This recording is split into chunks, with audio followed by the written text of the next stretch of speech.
Stolium Epoxy Shield as the BYU Cougars get set to take on the Yellow Jackets of Georgia Tech from the ACC. And the crowd couldn't care less if they were coming off their first losing season in 29 years, as they're expected to fill the 64,000-seat Lavelle Edwards Stadium. Hi, everybody. Mark Malone, along with my broadcast partner, Mike Gottfried, and Coach.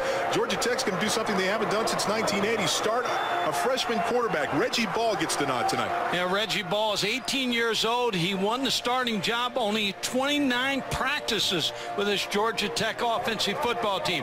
On the field before the game, I went by him, and he seems calm, cool, collected. But they better get a running game going to take some pressure off Reggie Ball. Well, it's going to be a lot. Very interesting to watch, because BYU is coming off a year defensively where they gave up 384 yards on average per game, over 27 points. So they've got some question marks to answer on the defensive side of the football as well. With Bronco Mendenhall, the defensive genius they brought over from New Mexico, he seems to have a lot of answers, but this is a very confusing defense. Mark, a 3-3-5 defense. After the snap, everybody goes every different direction. They blitz a lot. The kitchen sink and everything else is going to go at Reggie Ball. So Gary Croton, in his third year here at BYU, coming off that 5-7 season a year ago, as Matt Payne will get set to kick off. Dennis Davis and Kenny Scott, the two men deep to receive, as BYU won the toss and elected to defer to the second half. Wise decision, Mark. Make the freshman play right off the bat.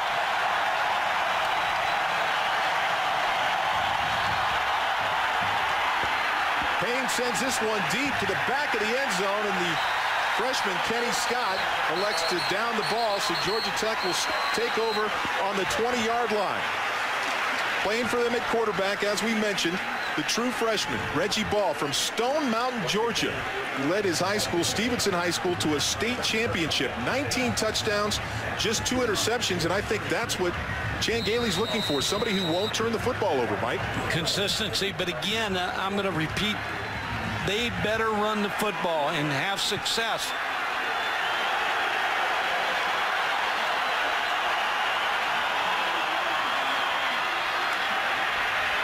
P.J. Daniels with a carry, yards on the play. Take a look at the rest of Georgia's offense, or Georgia Tech's offense. Behind Reggie Ball, it's P.J. Daniels, the walk-on. He'll start. Jimmy Dixon is the fullback. At receiver, Jonathan Smith. He is really the offensive playmaker here, averaging almost 12 yards a catch. John Paul Fachet will start at tight end. The Tech offensive line anchored by a big left side. You got Leon Johnson and the two-time All-ACC left tackle, Nat Dorsey. Pitch to P.J. Finds some room in the backfield across the 30-yard line for about 3 yards on the play. Madrietta with a stop, and it's going to be first down, Georgia Tech. Let's take a look at that BYU defense. 3-down linemen, John Denny, Daniel Marquardt at 315 pounds, and Brady Popinga. The rest of the BYU defense at linebacker, Madrietta, Tanner, and Buchwald at linebacker. The corners are Gennaro Guilford and Brandon Heedy. Nielsen and Burbage are the two safeties, and of course the Cougar back is Aaron Francisco, who is a hitting machine. So the Yellow Jackets come out now with 3 wide receivers. The pitch to Daniels, and he stopped for maybe 2 yards on the play. Mark, I want to make a point here early. Reggie Ball has handed the ball off and pitched the ball in the first 3 plays, and he goes away from the flow of the running game. They're checking out right now the backside defensive end, because eventually you're going to see him waggle and away from the football. Chan Gailey said that he is capable of running the option. We may see that tonight as well. 2nd and 8, 3 wide receivers, an 8-man front, and the little pitch outside to Jonathan Smith, who swarmed by the Cougar defense for maybe 2 yards. Kip Nielsen, the safety, was the first one there. That's when I watched practice on Wednesday at BYU. They run to the football on defense. Bronco Mendenhall wants them to be aggressive and go to the ball, and they did just that on the quick out pass. The former defensive coordinator at New Mexico, Coach Brian Urlacher, up, and They get after it here. They'll throw all kinds of looks at this young quarterback, Reggie Ball, tonight. As Georgia Tech faces their first down at 3rd and 5. Fashi in motion. Ball on the quarterback draw. Up inside, fights his way for maybe 3 yards. Mike Tanner, the middle linebacker, makes the stop short of the first down. Not a bad series for Georgia Tech. You got to imagine the butterflies in the stomach of Reggie Ball, 18 years old, making his first start here. The crowd's loud. He's going to get hit for the first time. Not a bad job getting the first down, getting the punt team on the field.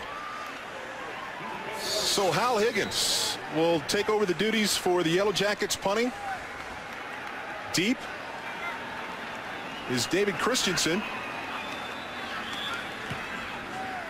Nice high spiral.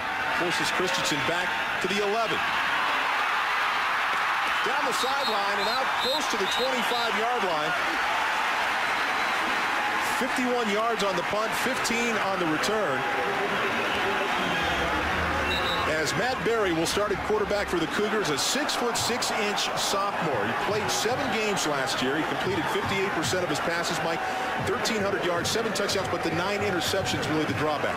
Comfortable in practice, so I think he's matured as a quarterback. We'll see tonight, but he looked very good. Much like all the BYU quarterbacks who seem to really grasp the passing game here in Provo. They open up in 3 wide receivers. Berry underneath. Aether Brown makes the stop as we take a look at the rest of the BYU lineup. At running back, it's Marcus Whalen. He averaged about 5 yards a carry. Rod Wilkerson, great speed at the wide receiver.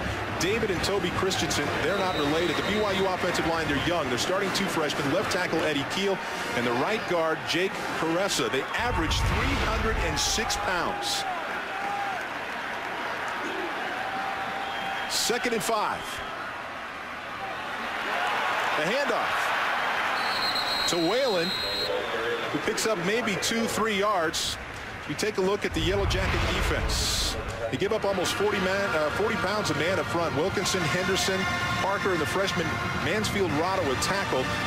At linebacker, it's Aether Brown, Darrell Smith, who led the team in tackles, and Kieran Fox, the playmaker. In the secondary, only 1 returning starter. That's Jonathan Cox. Landry and Butler, the safeties, and Reuben Houston will play the other corner. He is a track man and has great speed.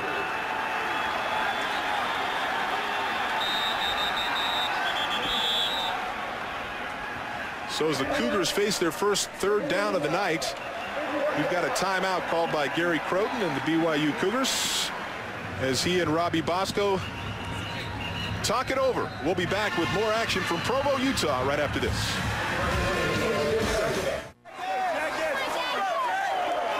Welcome back to Provo, Utah. BYU, Georgia Tech, 11:06 remaining. The Cougars with their first 3rd down situation of the game in their first possession.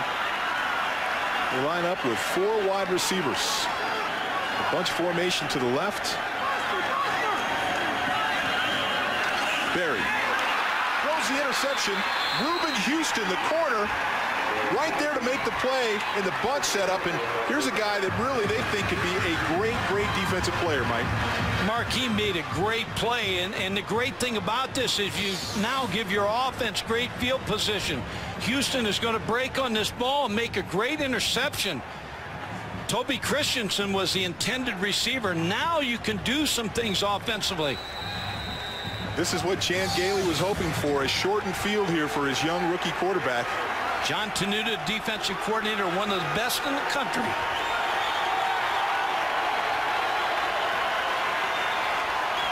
Ball, who was not supposed to be given any right to check at the line of scrimmage, spending a lot of time, then hands it off inside to P.J. Daniels. Picks up maybe 2 yards on the play. You look at Reggie Ball, a freshman, and you think of what might be going through his mind. He won the job by being consistent. In high school, he threw 19 touchdown passes, only 2 interceptions.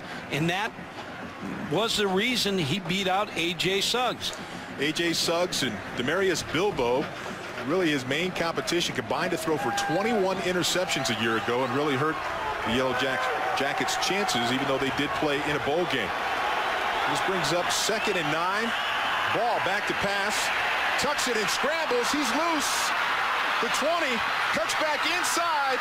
Finally down inside the 5-yard line before John Burbage drags him down 33 yards on the play. And the young quarterback looks like he's got a pretty good grasp of what's going on, Coach. Mark, when we talked about the new scheme defensively, you go in man-to-man coverage, and that's exactly what you're going to see here. Man for man, then all of a sudden he breaks out the backside. The defensive backs are running with their back to the ball carrier, Reggie Ball. Ball is under 6 feet tall. Chan Gailey said he thought he could run. Really plays by feel. Certainly felt his way down inside the 4-yard line. 1st and goal for Georgia Tech. Daniels stood up by Mike Tanner after about a yard gain. Look for turnovers. Chan Gailey got one early in this football game. And Reggie Ball now in the offense has to take advantage. May see an option down here, a quarterback rollout, because he runs so well. This is not the place you want a freshman quarterback to have to throw the football down in here, where all that defensive personnel is packed in tight. I think that's a good point, that we could see some sort of run-pass option here from Reggie Ball.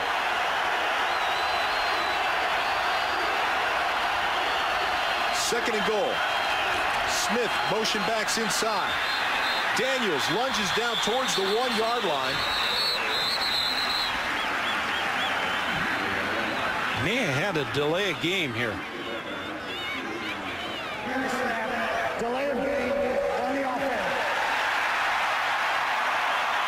That's the problem with a freshman quarterback, because you see Reggie Ball, he comes all the way over the numbers to get the play. And sometimes when the play's late and you get out of the huddle slowly, you're going to get the delay of game.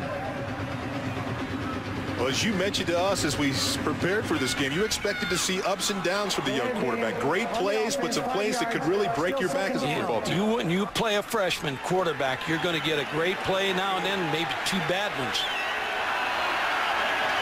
So in 3rd and goal from the 8-yard line, Georgia Tech comes out in 3 wide receivers. Ball out of the pocket again. The back of the end zone and throws it away. Xavier McGuire is the intended receiver. And that's going to bring up a 3rd down now. Reggie Ball on a drop back pass, but you see he's really comfortable when he moves outside the pocket. Now he finds McGuire, but he just throws the ball too high. I'm not so sure he didn't just throw it away. You oftentimes try to get veteran quarterbacks to make that kind of move. When nothing's open, throw the ball away. So good decision by Ball. Georgia Tech now faces 3rd and goal from the 8-yard line.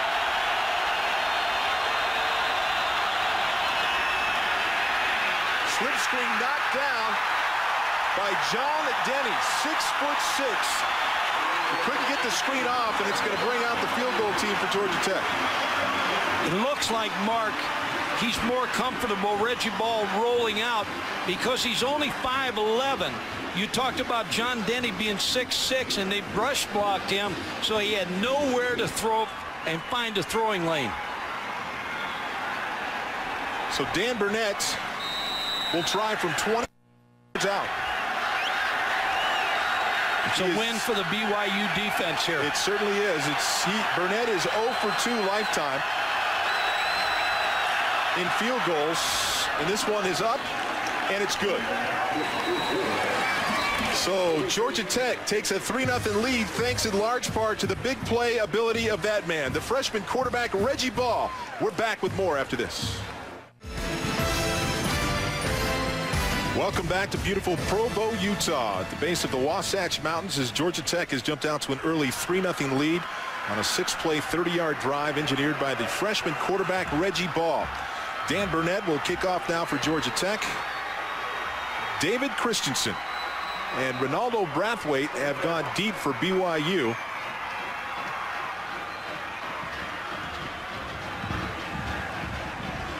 Burnett, an academic honor roll student who's studying management. Big leg and a big kid. 6'2", 250-pound senior.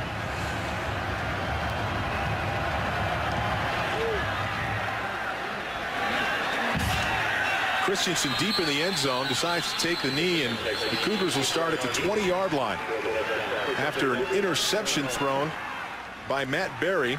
That young man, Reggie Ball, the freshman quarterback, led Georgia Tech on the 6-play drive. Of course, the big run on the scramble. He looks very comfortable, as you mentioned, not only dropping back, but pulling the ball down if he doesn't see what he likes right away, Coach. Yeah, that's Patrick Nix beside him. He's a former quarterback at Auburn University and the quarterback coach, so he's going to have to talk to him a lot during this football game, what he sees from the sideline.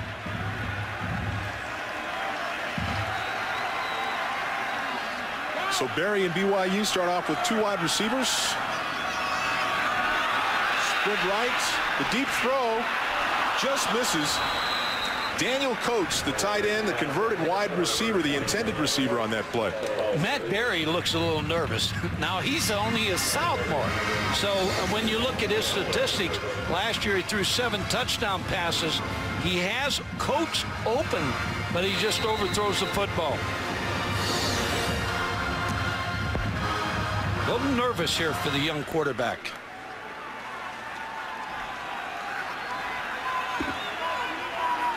Tahi now in the backfield deep for BYU. With Ronaldo Brathwaite. Brathwaite gets the carry. He is a slashing back down the left sideline out to the 40-yard line.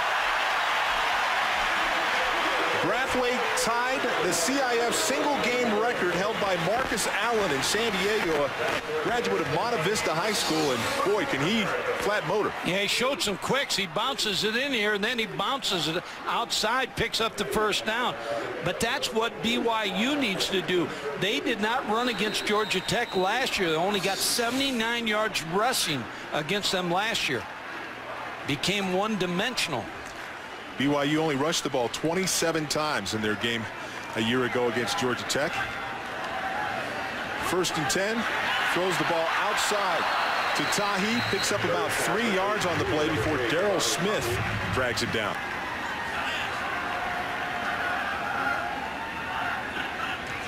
Second and 8, snap fumbled, handed off to Vakapuna, the fullback, for about 3 yards. And all of a sudden, BYU doesn't look like the throwing armada that we expected to see, Coach. No, but I think they have to run the football, and they have to show Georgia Tech they've got some running threats to open up the passing game.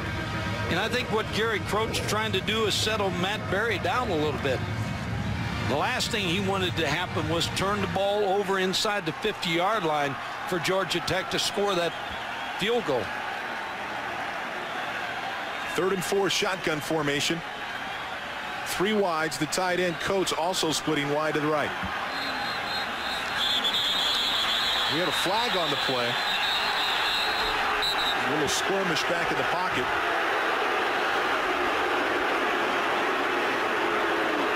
Eric Henderson a little anxious to get to the quarterback. Didn't pull up quite in time. By the way, we have an ACC officiating crew here. The umpire, Joe Ryder.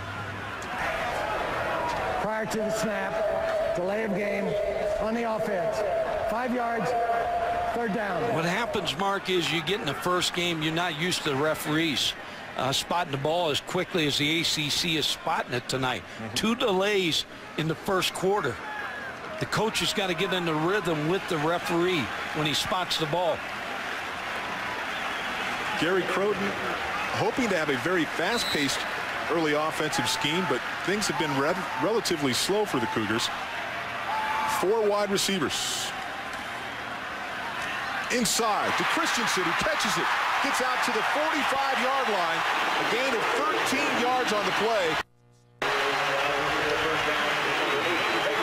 Caught him in a blitz and hit the little short slant route to Toby Christensen. And these BYU receivers all the same. They do not drop the football. Tough opener for BYU. Certainly, as Christensen lines up wide to the right.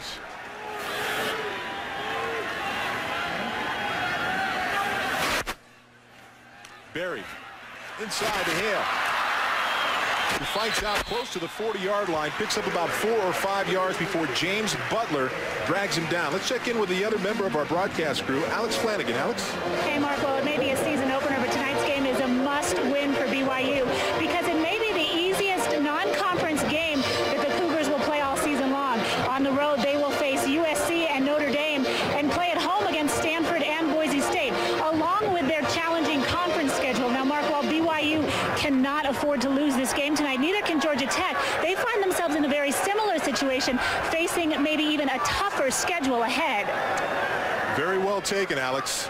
Berry comes out, the passing quarterback running the option out of the shotgun. Maybe picks up 2 before he's hammered by Jarris Wilkinson, a former linebacker who's playing defensive end tonight.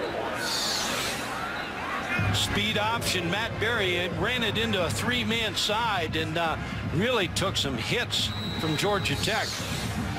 He's saying, hey, don't call that option anymore. I'm a drop back passing quarterback. No more options. Well, leave that for Kansas State. He's going to have to be a little bit more proficient in the passing game if he wants Gary Croton to call more passes. Georgia Tech with a 3rd down now in about 4 yards. Let's call it 3. Berry looks deep to Hale. Down the sideline. Excuse me, that's Rod Wilkerson.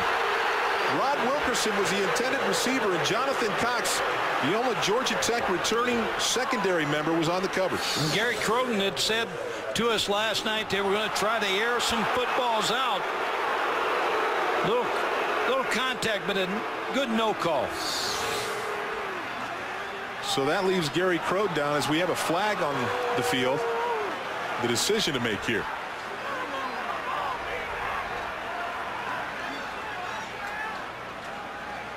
Referee explaining the situation to the Yellow Jackets.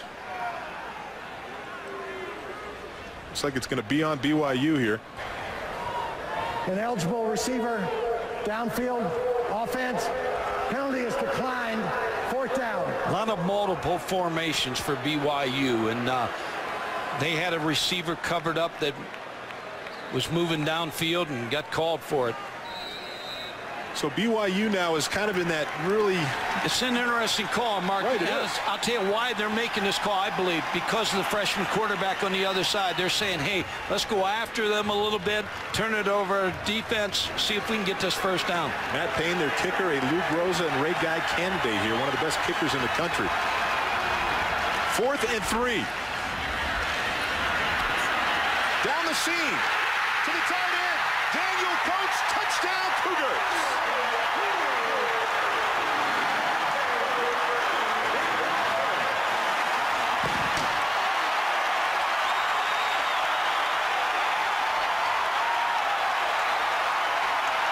So Gary Croton and the BYU fans have something to cheer about under pressure. Matt Berry comes through and finds that fabulous young tight end, Daniel Coates. That's why Markey said I'm a drop-back passer. He found Daniel Coates against man-for-man coverage, and I really believe Gary Croton made that call because Georgia Tech has a freshman quarterback, and they will play conservative tonight. We talked to the defensive coordinator for Tech, John Tenuti. He says, we're not really a man team. We're more of a zone team. We don't have a lot of cover guys. That time they got caught in man coverage, and it cost them.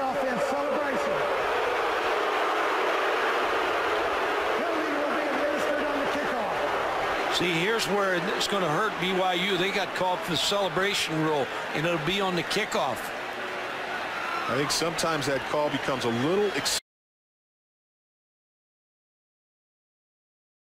as Matt Payne lines up for the extra point.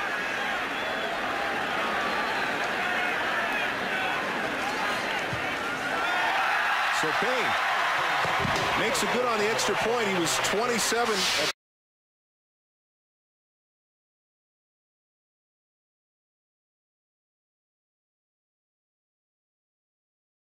at a year ago, and BYU takes a 7-3 lead off of the 38-yard touchdown pass from Daniel Coates. We're back with more action after this.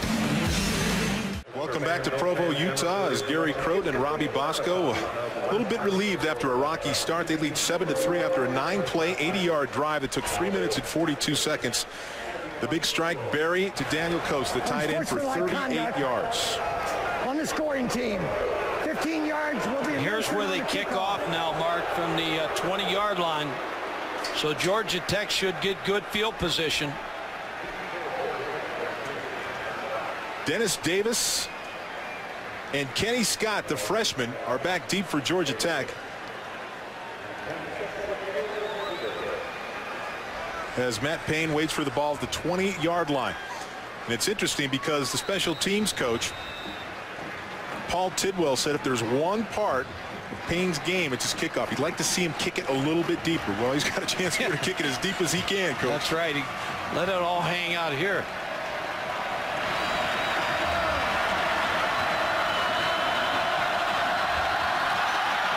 A squib kick, bounces down to about the 15-yard line. Kenny Scott got to see him inside and then hammered by the kicker. Matt Payne, the big kicker, knocks him down. Well, BYU has made it comfortable for the freshman quarterback, Reggie Ball, here. They will take over at the 41-yard line. 3 wide receivers set for Ball, who pitches the ball to P.J. Daniels. Sticks his nose up to about the 45-yard line. Gain of 3 or 4 before Brady Papinga drags him down. Mark, we had a twist right here. The linebacker's going to come. The other linebacker's going to come this side. Tight end, safety's got him, but he just runs by. And here's the thing. Daniel Coates is a former wide receiver. He was 200 pounds last year, put on 40 pounds, and he's a wide receiver in a tight end's body. I think James Butler underestimated his speed. Gary Croton said that the young tight end could be very big in this game, and he has been early on. 2nd and 7. Foshee in motion. Ball looking deep to Smith. Jonathan Smith makes the catch inside the 25-yard line down to about the 24. And that looked like a big-time quarterback completing a 28-yard reception. They caught Jonathan Smith, the best wide receiver on this Georgia Tech football team, on a corner route. Caught him in man coverage against Kip Nielsen. That's right on the money, Mark. That's the way you used to throw him. Well, I didn't throw him that well, or I wouldn't be up here in the booth. Great adjustment, too, by Smith here. Over the shoulder is Kip Nielsen. Probably not the best cover guy in the BYU secondary. Finds himself in a trail position. So the Yellow Jackets, 1st and 10, about the 18-yard line. Daniels gets the pitch right. He's swarmed to the 20-yard line after a game of 4. Reggie Ball, the Tech Yellow Jackets are on a fight. Throws it out to Jonathan Smith. The completion inside the 10 down to about the 6-yard line before Kip Nielsen makes the play. 14 yards on the play. Big cushion by Brandon Heaney. Flag down. Reggie Ball looking like he's poised and has great composure. Going to come back. Preliminary clipping call on Georgia Tech, and these are the things you don't need for a young quarterback. As Chan Gailey looks on, he's going to have a much more difficult call to make now. Except for the corner throw, everything's been short that they allow Reggie Ball to throw. Clipping on the offense during the run. 15 yards from the spot of the foul. 2nd down. Trying to keep him comfort. We talked to Chan. He said he's going to have a long leash tonight. He's not going to have the ability to check. We're going to find out what he does well. He plays the game by feel because he doesn't have a lot of experience, obviously. And I'll tell you what, he looks extremely comfortable for a freshman quarterback. Poised. But that not being able to check at the line of scrimmage, you're going to run into some bad plays during a ball game because they're going to stack the defense one way. You're not going to be able to get out of it. So a long 2nd down opportunity. Foshee in motion. Ball. The quarterback draw. Bounces it outside. And the entire BYU defense in pursuit. Brandon Heaney gets there first after about a 4 or 5-yard gain. Reggie Ball, we watched some tape on him the other day. The BYU coaches had 2 high school tapes of Reggie Ball. And what Gary Croton and his staff was looking at is whether they were a wishbone team, but they were not. They were a drop-back team that they could see that Reggie Ball had great running ability. So no stones unturned to find out about Reggie Ball. Well, with 2:53 remaining in the first so far, Chan Gailey and Georgia Tech has managed this game very well for the freshman quarterback, who faces a 3rd and 7. Throws it deep and just misses Smith, who was coming open in the middle of the end zone.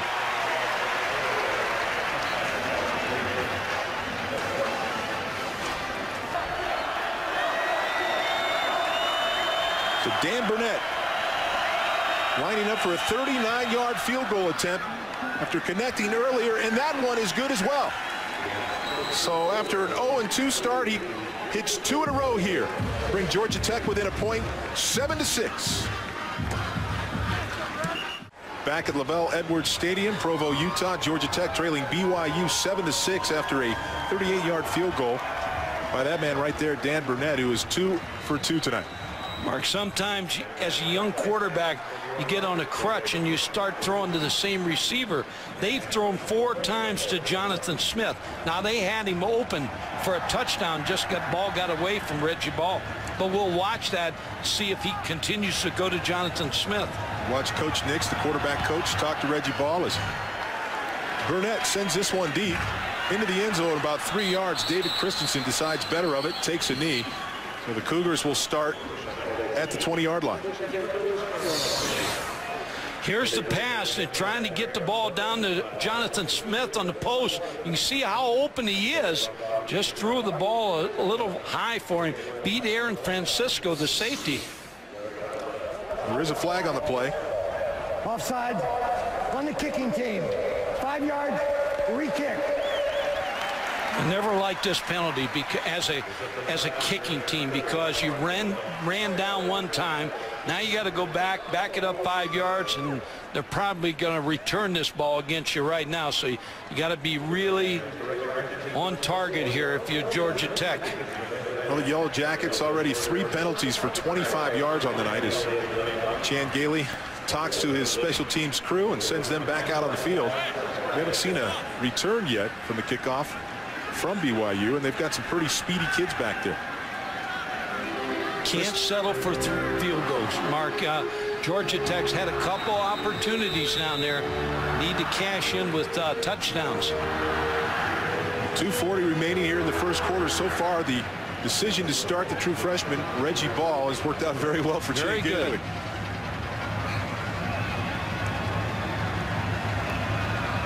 So here we go again. Burnett.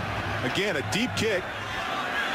Drives Christensen back about 3 yards, but he takes it out. A massive hole. Christensen down the right sideline, breaks one tackle. A flag on the play out to about the 41-yard line for BYU.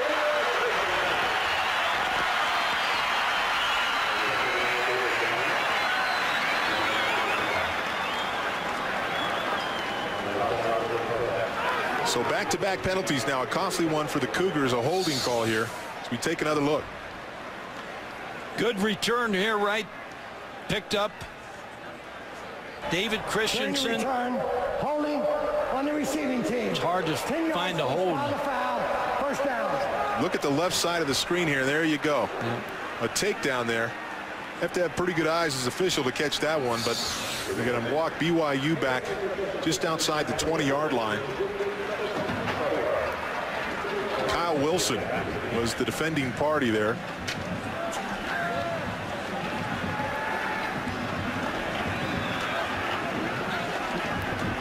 And Matt Berry, who started off very shakily early in this game, and then the big touchdown pass to Daniel Coates, is on the field in the shotgun formation. 4 wide receivers.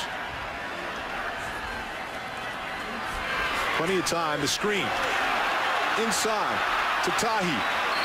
We have a flag on the play, but it's down to about the 31-yard line.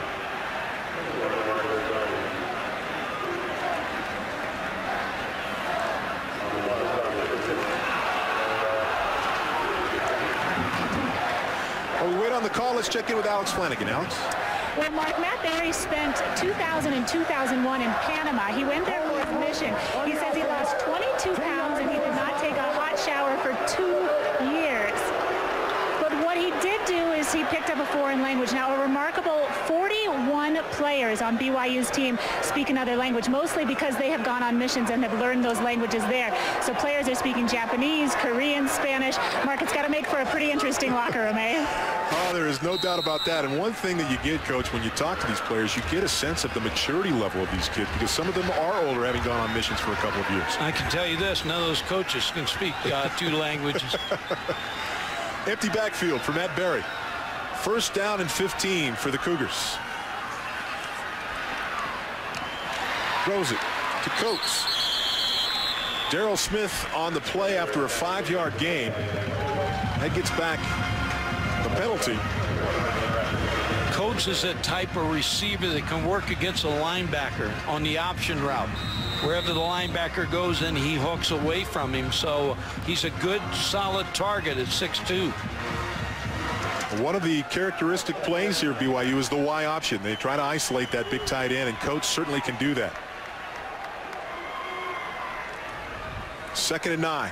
The handoff to Brathwaite, who was stopped immediately in the backfield by 2 or 3 Georgia Tech players. A loss of about 4 yards on the play.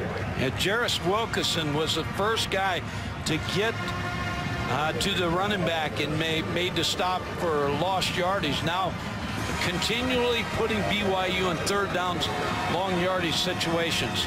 Wilkinson, a linebacker who they moved to defensive end, never played down before, not in college, not certainly in high school either, as BYU is 1 of 3 now on 3rd down attempts.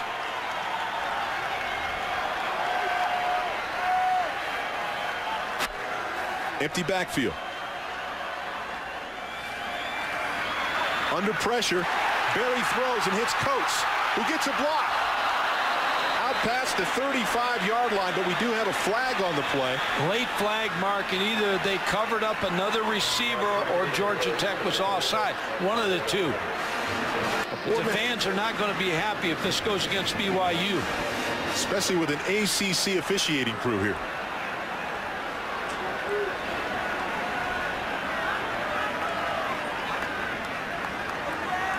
I still believe there should be neutral officials, like basketball does it. Legal receiver downfield. Make a very difficult call now for Gary Croton.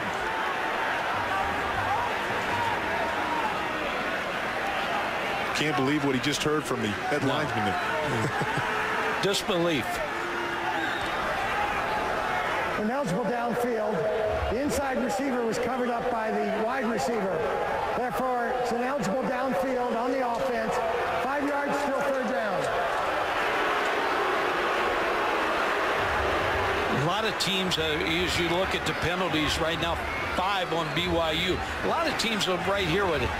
Let it air it out right here, Mark, to see if you can get something good to happen with the long pass. For most teams, this would be an insurmountable 3rd down, but for the BYU Cougars in their passing game, not so. Berry steps up inside and goes to Coates on the crossing route again. This time he's hammered outside the 25-yard line by Kenny Scott, Reuben Houston.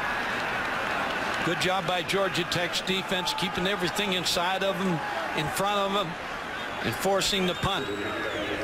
Daniel Coates looks to be a key receiver for Matt Berry. They like Gary Croton, as you said.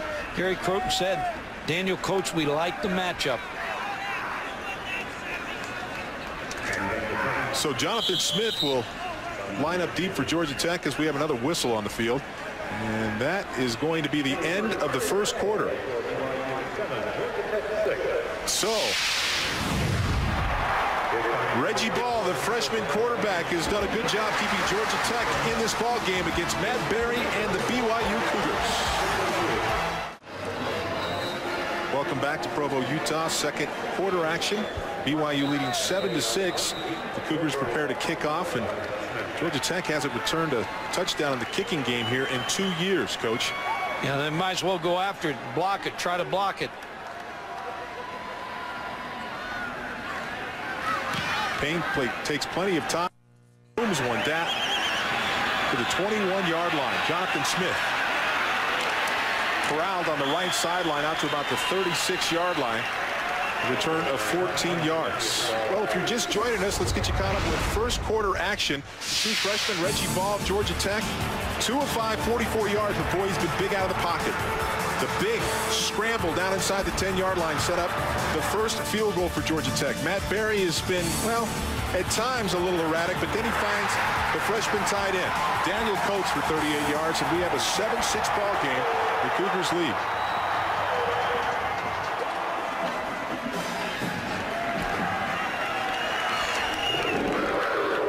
So Ball will take over with a pro set offense, 2 backs, 2 wide receivers, and throws the quick hitch outside to Jonathan Smith. He drags a couple of tacklers about 8 yards. BYU's got the ball. A turnover.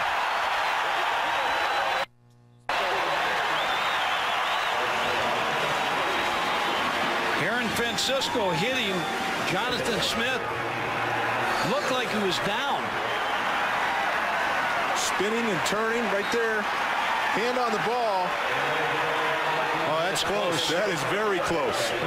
Aaron Francisco, like all good defensive players, tries to pull the ball out.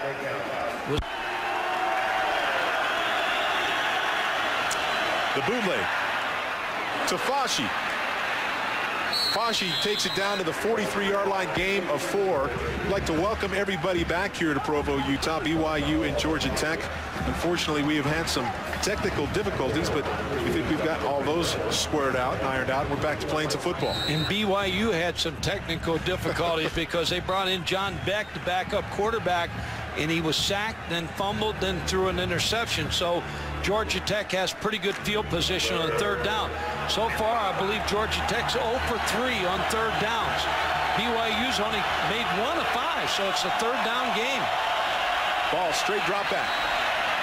Against the blitz, throws it deep for number 5. The ball is overthrown. And that'll bring out the punt team. Gennaro Guilford is on the cover. I'm going to say this right now. Whoever wins 3rd down is going to win this game because nobody can keep the football. Georgia Tech trying to air one out to Nate Curry, but he got bumped.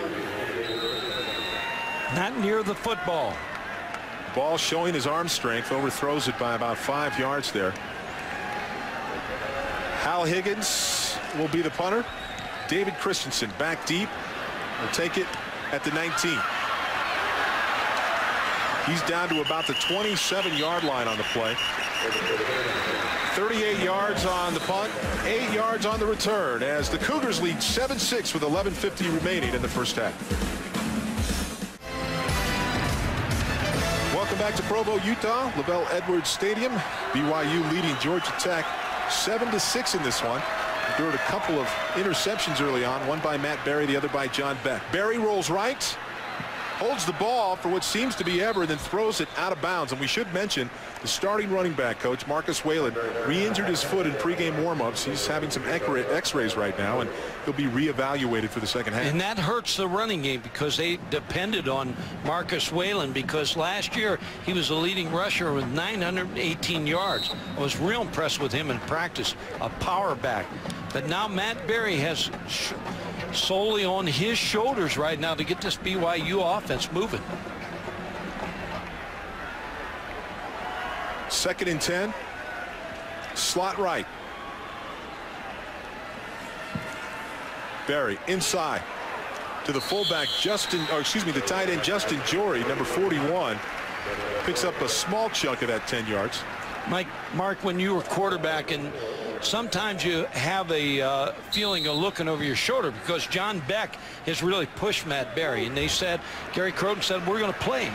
Sometimes you can look over there and you feel that, and you're a little nervous, but he shouldn't be nervous anymore after the 3 plays that John had in there because not that it was all John's fault because Georgia Tech got a good rush on him. So Berry goes from the shotgun to under center now. Comes out, throws the swing pass hot to Blancaputa, the fullback, but overthrows him there. What could have been a big play. Definite first down. So, again, BYU not firing on all cylinders and can't get anything going on third down. 1 for 6 on third downs now. Field position game. If you're the head coach of both these teams right now, you're turning it over to your defense a little bit. Well, the kicking game for BYU has been good. Matt Payne, a raid guy candidate, back to punt. Jonathan Smith, the playmaker, and Reggie Ball's biggest target tonight. And a block. Georgia Tech has blocked the ball and returning it. Touchdown, Yellow Jackets.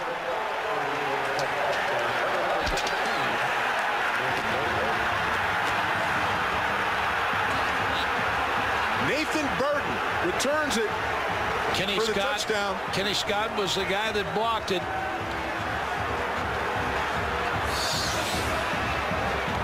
Came free up inside. That's how you draw it up if you're blocking a punt. So a 2-year drought now for Georgia Tech's kicking game without a touchdown comes up big. Not by the return guy, or at least the supposed return guy, but a good play by the Yellow Jackets. The extra point is good. Chan Gailey passing on the 2-point probably because of the freshman quarterback. Good block by Scott. Right off to the side. Levi Madrietta looked like the guy who had him, just ran right by him, almost untouched. Well, we talked about they haven't returned a punt for a touchdown in 5 years, so might as well go after it.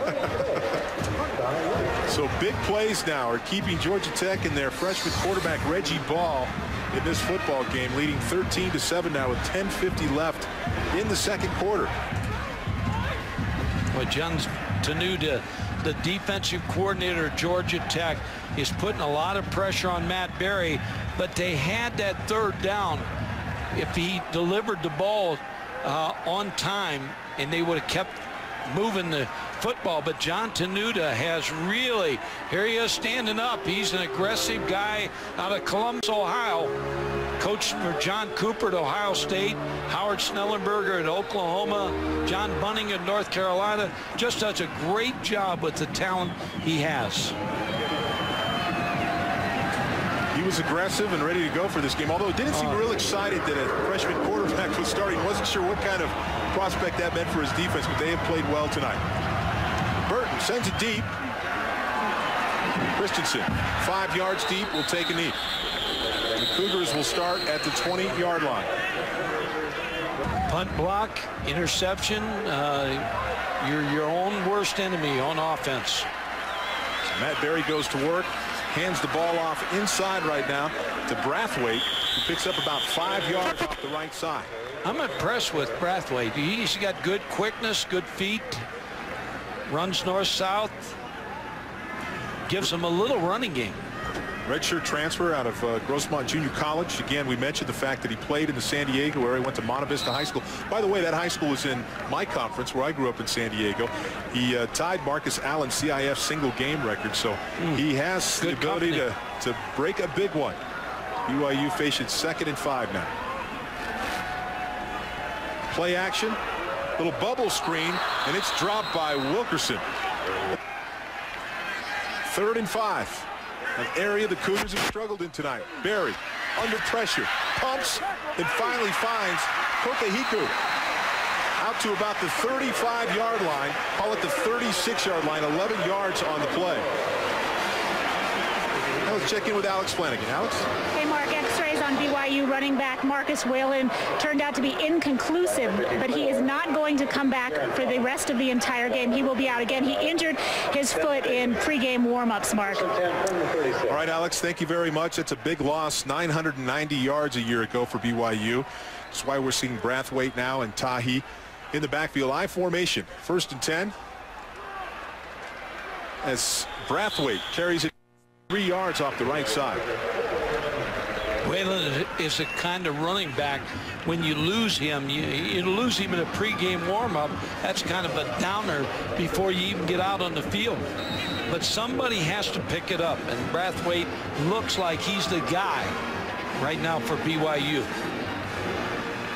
As he takes a blow on the sideline, 4 rushes for 25 yards. It's a 6-yard average right now. 2nd and 6. Blitz by Georgia Tech. Berry rolls right, keeps the ball, is hammered at the 42-yard line by DeJuan Landry, the safety of the Georgia Tech Yellow Jackets, gain of about 4 yards. Last two line of BYU has picked up the blitz pretty well and blocked efficiently. Matt Berry, he is 6'5", 227 pounds. As he gets outside now, he's a pretty strong runner. Gets tattooed pretty good by Landry. So again, BYU has struggled on 3rd down. It's 3rd and 2. Shotgun pressure again. Man free. Dumps it inside to Justin Jory. Over the 50-yard line, and 1st down Cougars. 2 for 7 now for BYU, and keeping the chains moving right now. That's what Gary Croton and Robbie Bosco want to happen. Justin Jory, number 41, coming open over the middle. It's tough in that bunch set. It really is. Picking those receivers up. Especially when you have the blitz on. They had a free blitzer there, somebody coming right in the face of Berry, but he stood in there like a trooper and delivered the ball. So from the 49-yard line, inside to Brathwaite, who picks his way out to about the 47-yard line. Gain of 3. Darrell Smith, the middle linebacker, makes the stop. Since they've started running the ball a little bit, it's taken a little pressure off Berry and may have helped the offensive line a little bit, because all of a sudden you pass block, and then all of a sudden you get a chance to go smack somebody in the running game. That's a big offensive line. Well, it is a huge offensive line. As BYU now has 2nd and 7 yards from under the center. Berry straight drop. Doesn't like what he sees, breaks out to the right. Then it's Vakapuna, the fullback. Kieran Fox is the first one there for Georgia Tech. No gain on the play. You mentioned the offensive line. They average, Coach, 306 pounds. That's nearly 40 pounds per man heavier than that Georgia Tech defensive front. But they haven't moved to Tech defensive front. And Kieran Fox made a picture-perfect tackle on that last play. Was not voted to any All-ACC teams last year. Doesn't care. He's a team guy. John Tenuta, the defensive coordinator, says he is the most productive of the defense, the playmaker of that defense. 3rd down. Berry out in the flat, finds Justin Jory, the tight end, but it looks like it might be short of the 1st down. Gain of about 7 yards on the completion. You still got to go for it, I believe, because the freshman quarterback on the other side, and they're having trouble on 3rd down. Matt Berry standing in the pocket, getting a pretty good blocking from his offensive line. Justin Jory running the option route. Now here's where you miss Whalen, right here on 4th and 1. So we're going to take an official's timeout. Berry now 13 of 19 for 121 yards. 1 interception, the only mar on his evening so far. Well, if you're Shane Gailey, his first half is going exactly like you draw it up. You get a block punt, you get a touchdown, you get an interception, sets up your young freshman quarterback. Right now, BYU is on the move as we have an injured player. Looks like it's Jarris Wilkinson, former linebacker, who's been moved to the defensive end spot. Never really played down before and really light, Coach. I mean, he comes into this game 230 pounds, which is not real heavy to be playing on the defensive line. Yeah, I thought that's where BYU would try to run the football at. BYU has had 1 4th down, 1 for 1. Big touchdown. 4th down, a 38-yard touchdown pass to Daniel Coates, the freshman tight end. BYU will not be afraid to throw the ball. No, I would be surprised. I mean, if you're John Tenuta, you got to defend the run here, the play action pass. Single wide receiver, man coverage, top of your screen. Hand the ball off inside to Tahi, and that's going to be good enough for a first down for BYU. When Mark, he got it. I don't know if he got the spot over the line, though. It's going to be close. He got a bad spot. It looks like an ACC spot to me, Coach. It looked like, now I don't know where the football was, but his helmet was over that line. But I don't want to second guess the official, but I thought he got a little further than that. I don't think he makes it here. Well, it looked clearly like he was over the 40-yard line, but the spot, not a generous one, as they bring out the chain gang now. It's going to be measure close. this. I'm going to put you on the line. They make it or not? I said I don't think he made it, but it's close.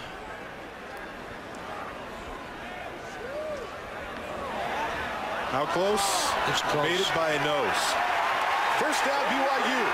Gary Croton trailing 13-7 is emphatic about that.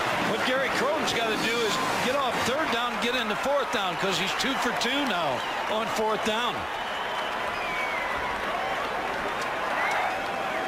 I think when you look at that replay, his knee may have been down, so it might have been a good spot. You know, it'd be hard to convince Coach Croton of that. Now he's happy now. He made it. Reset on offense. First and 10 from the 41-yard line, trailing 13-7.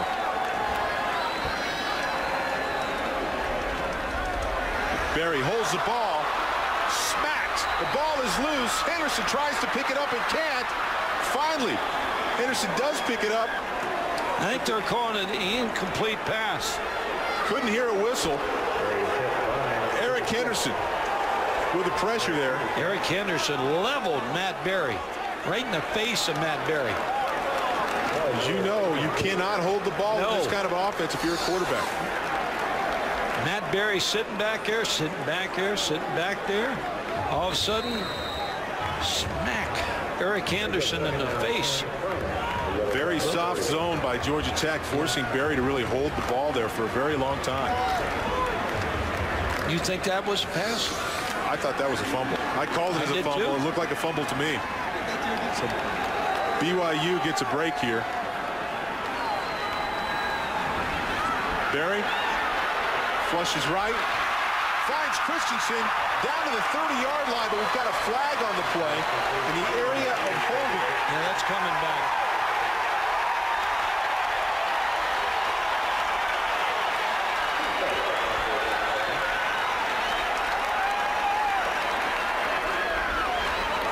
Well, we've got 2 flags down here. We've got one back here where it's holding and another one up there where the ball is spotted. They've been a late hit up there. Holding back here. Hold on, I believe is Jory, Justin Jory. The tight end of BYU. See what the officials have to say.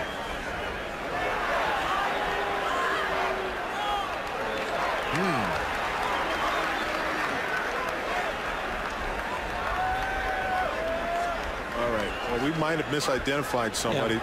The left tackle here, BYU, Eddie Keel, the freshman. Probably right the guy that holds. It looks like a takedown. That looks like a takedown right there. What a wonderful young tackle he is, though, Coach. We had a chance to watch Eddie Keel. Great feet as a true freshman. A real football player. He really does have great feet. He's a basketball player and wrestler. The winner of his high school career, so he went back and forth. 5th in the state in wrestling. Here's the unsportsmanlike conduct call as the play comes down, and as he gets up, watch what goes on here. 20. Little taunting right there, and that's going to cost you. So after they sort out both of those penalties, BYU ends up with second, about 4 yards here from the 35-yard line.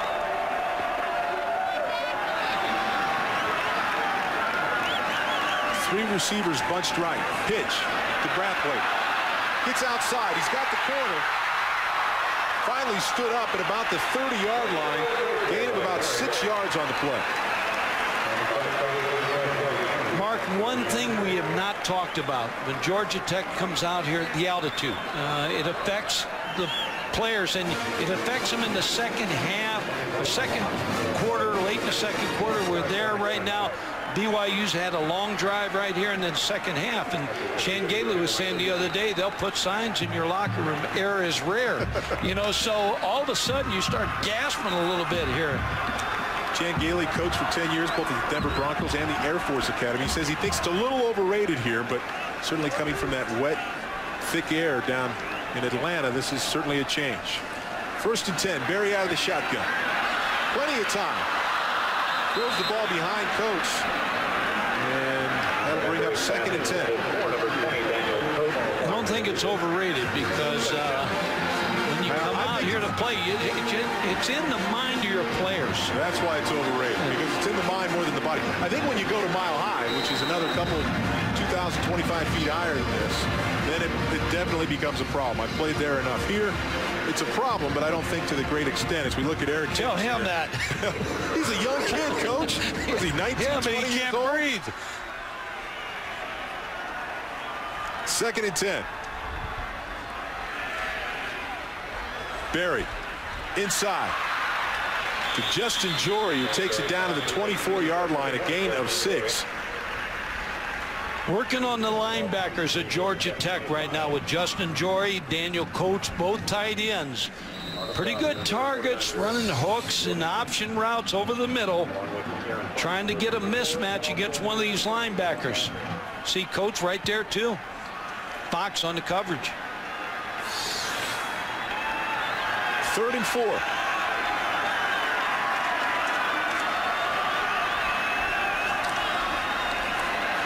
Barry out quickly with a swing on the left-hand side to Tahi. Reuben Houston, the corner, makes the stop, but not after the 1st down and 7 yards on the completion. Tahi, I tell you now, he ran with that ball after he made that catch. What's his first name? Naufahu. That works for me, Coach. Tahi with a good catch and a 1st down. Well, he led BYU in rushing in 1999 before he left on his mission. And it's been a little difficult to get back into the mix, but tell you what, he runs with authority. Mark, here's where Coates becomes big down here. He's lined up to the left side of the formation, got an opening on the post. Barry is way late with the ball as he's hammered by Henderson. I'll tell you what, if he sees Coates right away, that's a touchdown. Yeah, Coates was open on the post route. They put formation to the right. Ran Coates on a post route. You'll see him right here, number 20. He's wide open. You're right, Mark. He's a little late throwing the football. Way late. I don't know if he's having trouble getting through the reads here. This is what happens when you're late. This is why you don't want to be late. He looks like he's looking the whole way, but he gets hammered by Henderson here as BYU now sets up for the 18th play of this drive.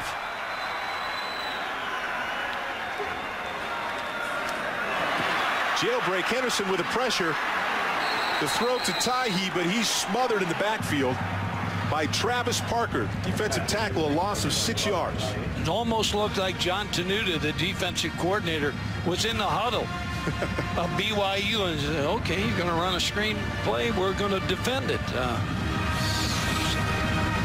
Right there, here's pressure up inside, and now they're manned on the screen.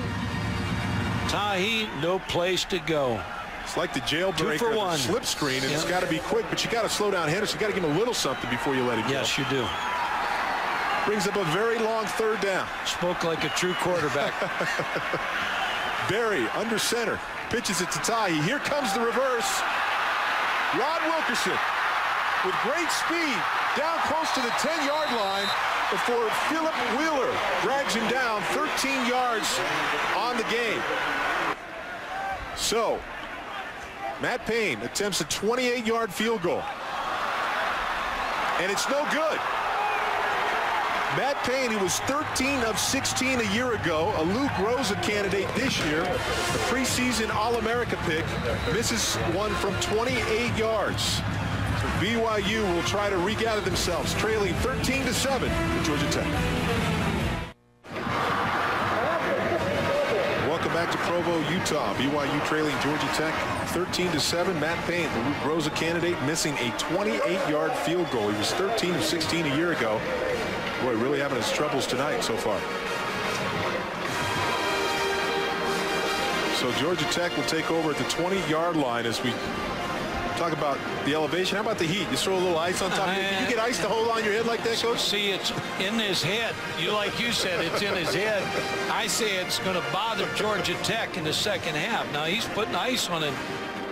They just came off the field after 18, 19 plays. So a 19-play drive, 70 yards. It took 9 minutes and 27 seconds, and they got nary a point out of it. If I'm Gary Croton right now, I use my 2 timeouts after first down and get the ball back and have a 2-minute shot here. Now, if you're Chan Gailey, you just want 1 first down, go in the locker room, tell the freshman quarterback, great job. Let's line up and play another 30 minutes. Yeah, let's go. Now we got to go back out. Right, exactly. Chan Gailey is coached in the National Football League, a former head coach with the Dallas Cowboys, coached in Pittsburgh, down in Miami. He's been at the Air Force Academy. Sanford. Yes, he's a great man and a great football coach.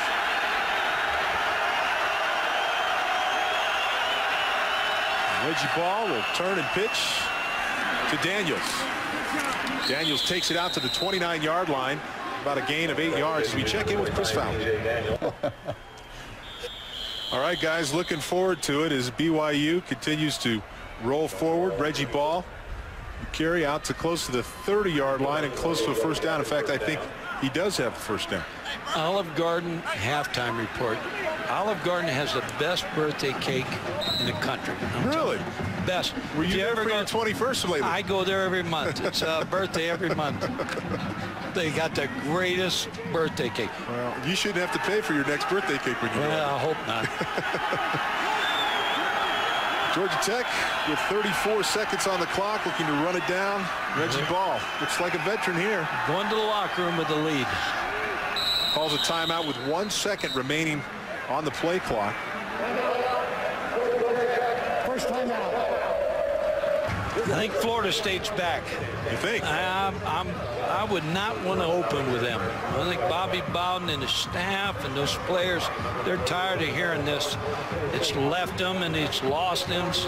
They haven't lost anything. Well, what about his quarterback? They got their quarterback situation straight? Chris Rex will be the quarterback. Greg Jones is back. He's a Heisman candidate. They're good on defense. They'll be hungry. Chan Gailey hungry to get his freshman quarterback a win in the opener here. Reggie Ball, 4 rushes for 46 yards in the first half. He's 3 of 8 for 46 yards passing. Done a pretty good job so far. He hasn't turned the ball over, and that's the most important thing as a freshman quarterback. And that's why he won the job, and that's why Chan Gailey is looking like a genius here in the first half. So Ball takes a knee, and the clock runs at 24, but all the mistakes BYU has made, still only behind 6 points, Mark. 2 interceptions, the block punt that Georgia Tech returned for a touchdown to go up 13-7. Penalties all over the place. Penalties all over the place. And Gary Croton in the opener here has his hands full. He'll be doing a lot of talking at halftime, trailing the Yellow Jackets now 13-7. Georgia Tech leads 13-7. Let's join Chris Fowler, Trev Alberts, Mark May in the studio for the Olive Garden halftime report. A jersey you wore at BYU. We are pleased to present it to you tonight as a memento of your great career as a Cougar.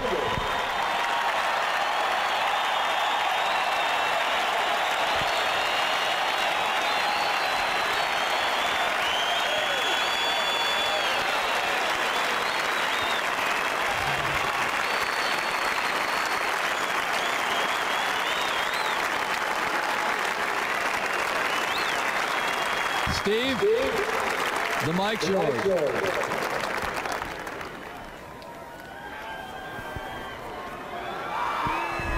Thank you. Stand here at the 50-yard line of Cougar Stadium on the shoulders of many great men. Names like Forti and Carter, Nielsen, Wilson, McMahon, Van Valkenburg, and even my dad, who played in 1959 for the BYU Cougars.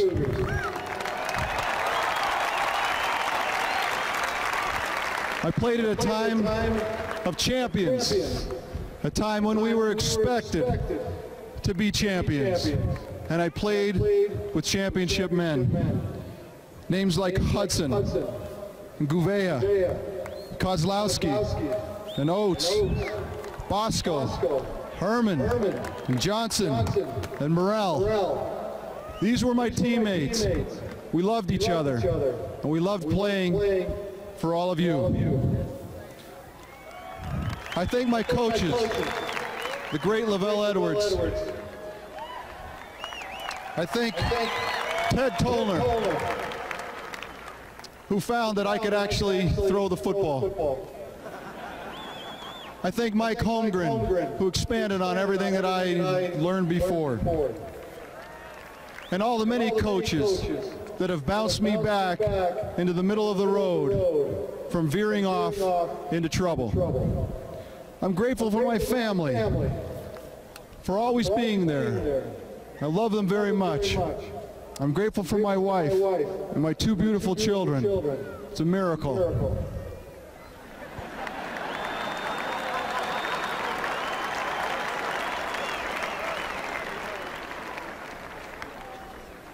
And I shared this all with you.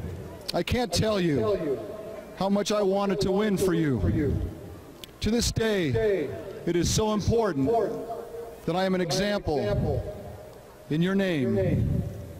Thank you for the years of many prayers, pats on the back, and support. The bottom line is I am a Latter-day Saint, and I just happen to bleed Cougar blue.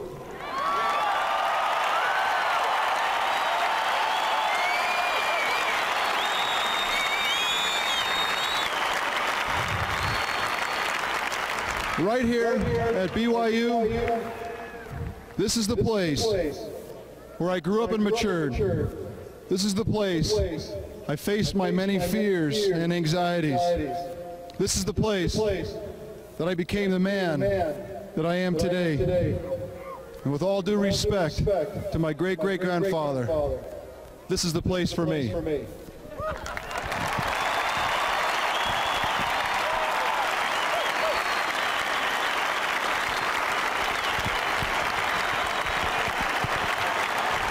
Now, ladies and gentlemen,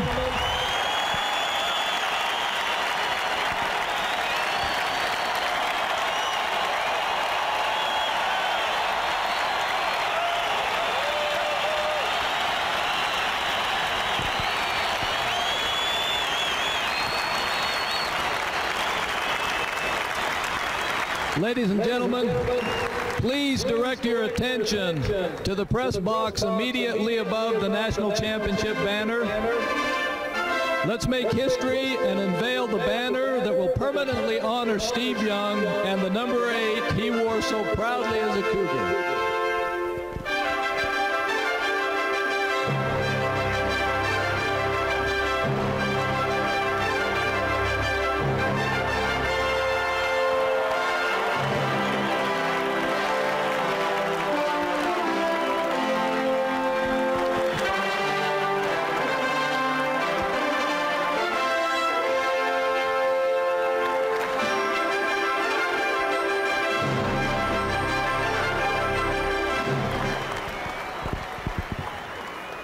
Thank you, Steve Young, for a great career and for being a great ambassador of this university. The Cougars trailed the Georgia Tech Yellow Jackets 13-7. We're at halftime here.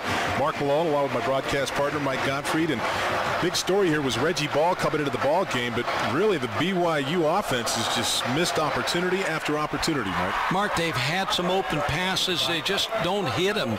And then I think the other thing is they haven't been able, with field position, to put any pressure on Reggie Ball. He always gets the ball past the 30-yard line so they can play safe and conservative with him. They have to get get the ball inside the 10, put some pressure on him, get a turnover. And of course the special teams, which we thought would be in favor of BYU, has come back to haunt them. The block kick for a touchdown has certainly hurt them. Let's take a look now at the Rust-Oleum Epoxy Shield halftime stats. We talk about missed opportunities here. You can see that Georgia Tech certainly out rushing them, Coach, but the penalties again kind of sloppy here, but Reggie Ball has really not done anything to really hurt the Georgia Tech offense. No, and that's how he won the job, Mark. You and I talked about this. He goes back to pass, and he shows good running ability and good vision getting down the field to set up the first field goal. He hasn't made any mistakes in the passing game either. So Reggie Ball and Georgia Tech will come out in the second half. He is 4 of 9 for 54 yards. But again, he's been as effective rushing out of the pocket after the drop back. 4 carries for 45 yards. He had the one 30-plus yard carry that got them inside the 10-yard line and set Georgia Tech up for the first field goal. But again, when he's been unsure, he's hauled the ball down and tried to pick up what he can. No, I think Marquis done well. I think the one area that BYU is a little bit ahead is they had 1958 in possession time. And I still think, I know you think it's in the head, but I still think the altitude could play a factor in the second half.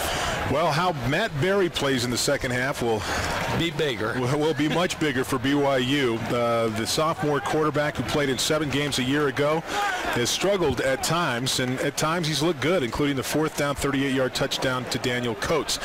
If you're just joining us here, let's get you caught up with where we're at. Reggie Ball, that true freshman quarterback, was big. 4 of 9, 54 yards. Again, scrambling out of the pocket. He's been able to avoid mistakes and put the Georgia Tech Yellow Jackets in position. Perry, on the other hand, again, 16 of 25, including the 38-yard 4th down touchdown pass to Daniel Coates, but the special teams has come back to haunt them. Kenny Scott, the freshman defensive back, blocking the punt on this one, as Nathan Burton returned it for a touchdown, and that's where we stand right now as Georgia Tech leads this ball game by 6 points. That is Dan Burton, who is setting to kick off for the Yellow Jackets. David Christensen and Ronaldo Brathwaite, who has gotten some play at running back because of the injury to their other running back, Marcus Whalen, who has a foot injury. Brathwaite 33 yards on the day so far, and Christensen will down it 9 yards deep in the end zone, and the Cougars will bring it out to the 20-yard line. Good point you mentioned earlier about special teams. Kickoff in the end zone, always BYU starting on the 20, so Georgia Tech largely ahead because of their kicking game. Again, they put together some very long drives, but oftentimes have come away with nothing to show for it. Only the one touchdown. Gary Croton had some time to talk to his young quarterback and his football team at halftime. We'll see how they come out here in the second half. They had won the toss and deferred, so Barry starts off with a pro set, 2 backs. Hands the ball inside to Brathwaite. He makes a couple people miss, gets out near the 30-yard line, a gain of 8 or 9 yards before Kieran Fox, the playmaking linebacker for Georgia Tech, brings Brathwaite down. Best offense they've had so far is Brathwaite. Being able to find the hole. Good block by his fullback. Bakapuna, I believe.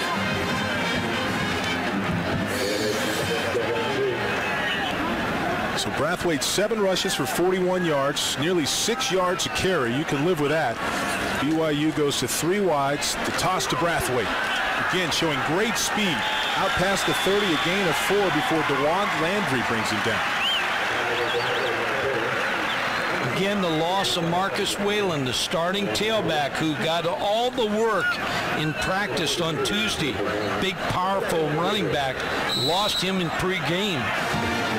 Brathwaite, 5'10", 170 pounds, is a junior, a redshirt transfer out of Grossmont Junior College. Played in San Diego.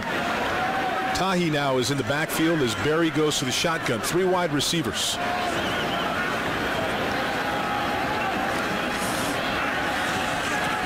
Sends it deep. And we've got a flag on the play.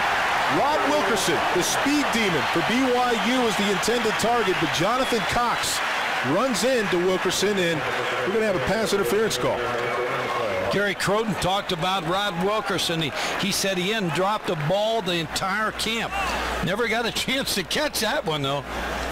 Jonathan Cox, they said they were going to go up on top on Jonathan Cox. Wilkerson showing his speed. Just runs right Pass by him. interference on the defense. 15 yards, automatic, first down. The 5th penalty now for Georgia Tech for 55 yards so far tonight. That can't help Jan Gailey and the young quarterback. Chris Hale, a guy that also is a big-time wide receiver with super speed here. See him go deep as well tonight before the evening is over.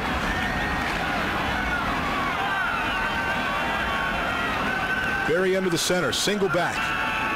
Georgia Tech showing blitz.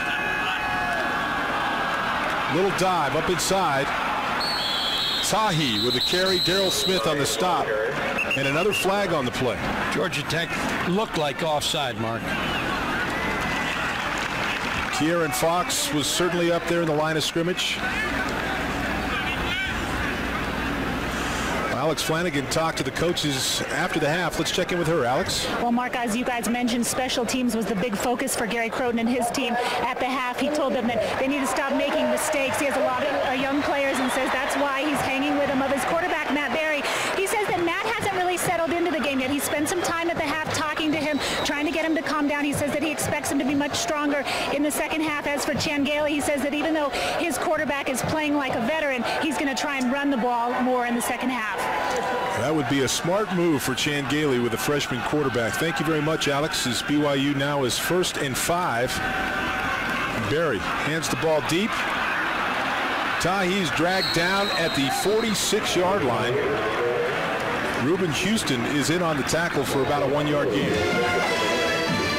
Mark, when you played, I know when I coached, you always thought and you talked when you came out at halftime, you got the ball, you wanted to go down and score. You wanted to send a message. Same way as a player when you were playing? Absolutely. I mean, you talk about it, and I think the really great teams respond well in the second half. They can take coaching and adjustments well at halftime, implement them quickly, and then go out and attack those weaknesses. In this instance that Georgia Tech may have seen are shown in the first half. Good point. 2nd and 4. Berry out of the shotgun. Underneath, Wilkerson's got the ball, splits 2 defenders, and is dragged down inside the 30-yard line. 18 yards on the play. Wilkerson gets up a little slowly. And what Alex was talking about, I think, is a big point. She mentioned about Matt Berry having maybe not getting in the game in the first half. Gary Croton sitting with him along with Robbie Bosco, because you can settle quarterback down. And now they've set up some pass plays here, crossing route, an easy throw for him. Well, he's a very intelligent young man, Matt Berry. We had a chance to talk with him. Very, very bright. Said he felt a lot more confident this year than going in and out of games a year ago when Engman struggled. Play action pass, the little dump outside to Chris Hale, who's got some wheels. He picks up about 8 yards on the play, down to about the 21-yard line. I like what Gary Croton said about Chris Hale. A home run waiting to happen. So you know when you get the ball to him, he's got so much speed. He along with Wilkerson. Well, he played 12 games in the '99 season and had that big touchdown catch against the University of Washington. Then he went on a mission, so he's back. He's had 4 receptions for 55 yards, 1 touchdown, 38 yards while at BYU, but he can flat light it up. Berry hands to Brathwaite to the left side, breaks a couple of tackles down to about the 15-yard line for a gain of 6.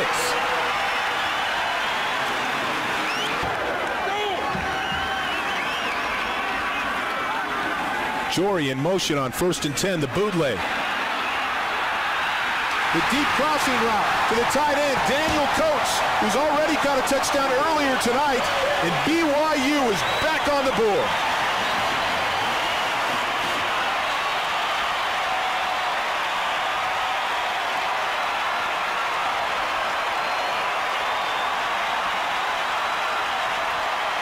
"15 yards on the touchdown pass from Berry to Coates, the freshman tight end who's been converted from a wide receiver, and that looked like the BYU we expected to see. Payne is good on the extra point, and BYU now leads by a point, 14-13. It's the sophomore quarterback, Matt Berry, comes up big. BYU on top.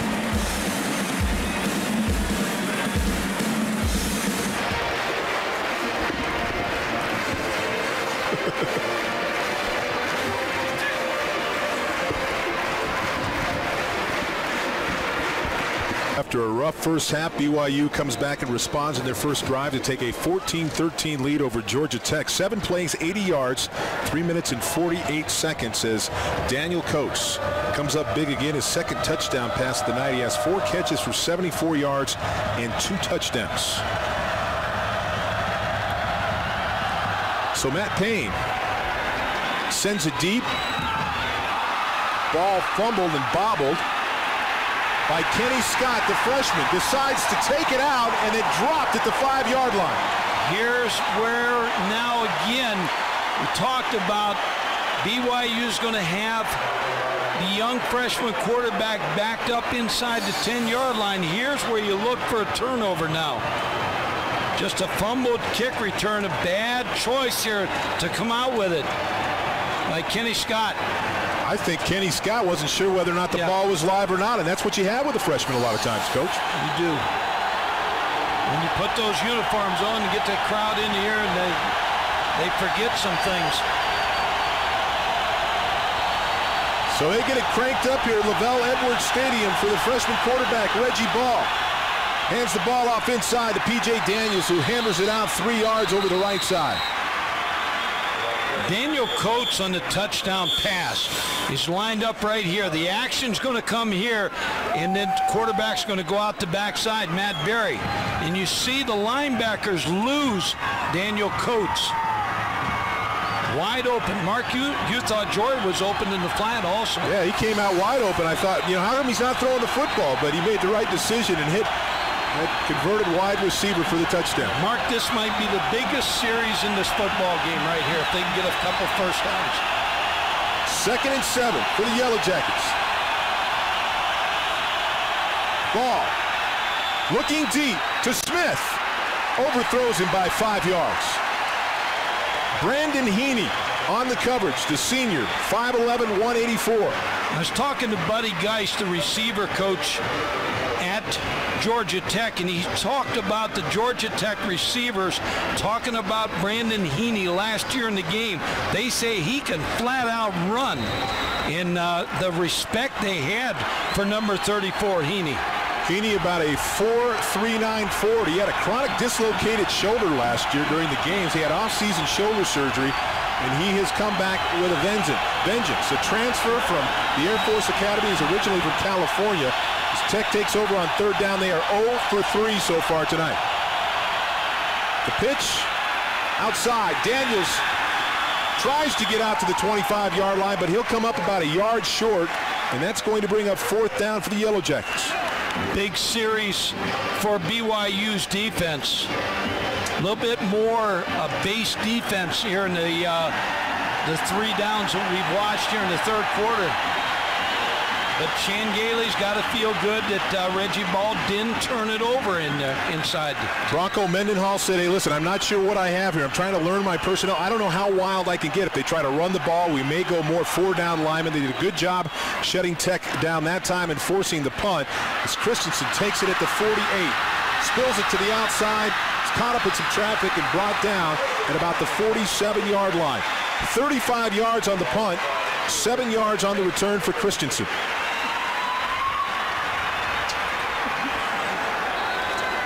By the way, a lot of festivities here in Provo and at this game tonight.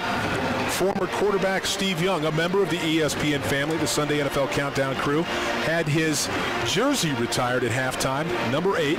They unveiled that placard right there in front of nearly 64,000 people who went wild, and Steve's going to join us sometime in the second half.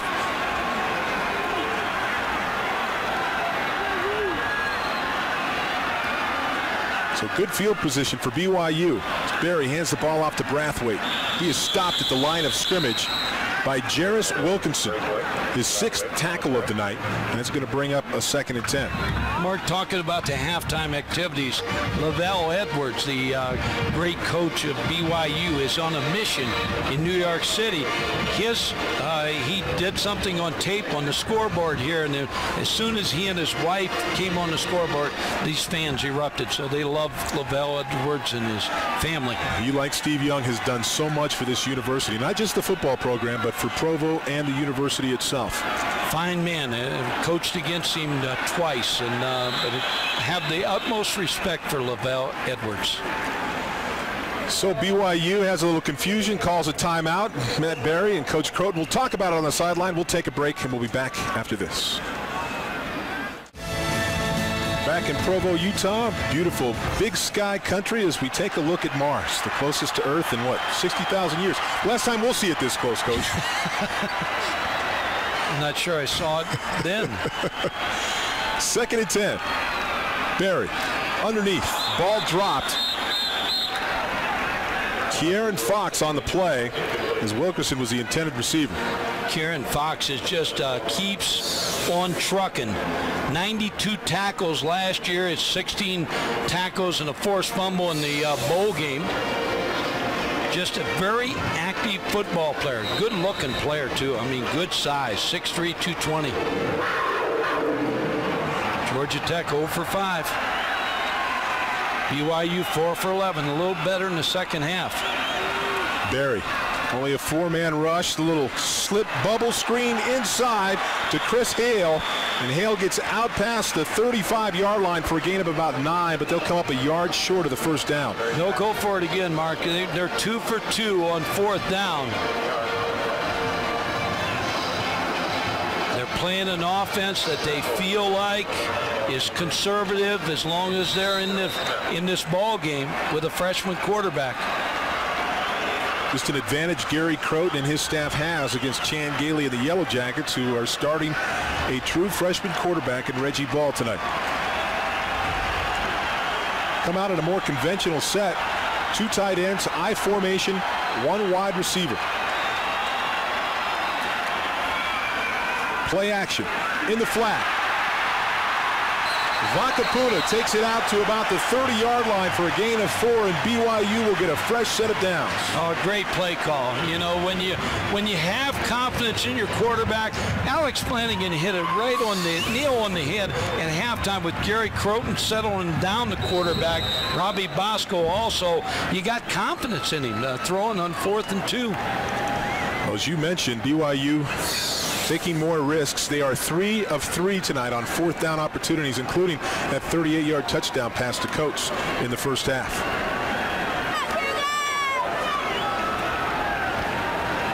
Four wide receivers for Berry. Underneath to Christensen.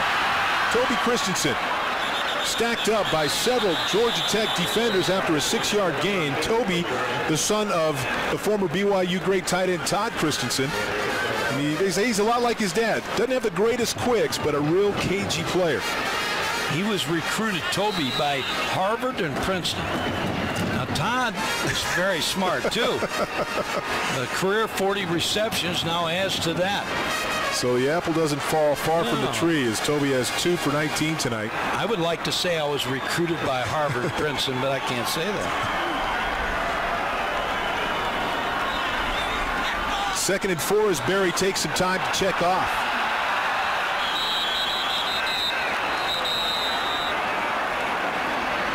Prior to the snap, delay of game on the offense. 5 yards, 2nd down. Well, the young quarterback taking a little too much time.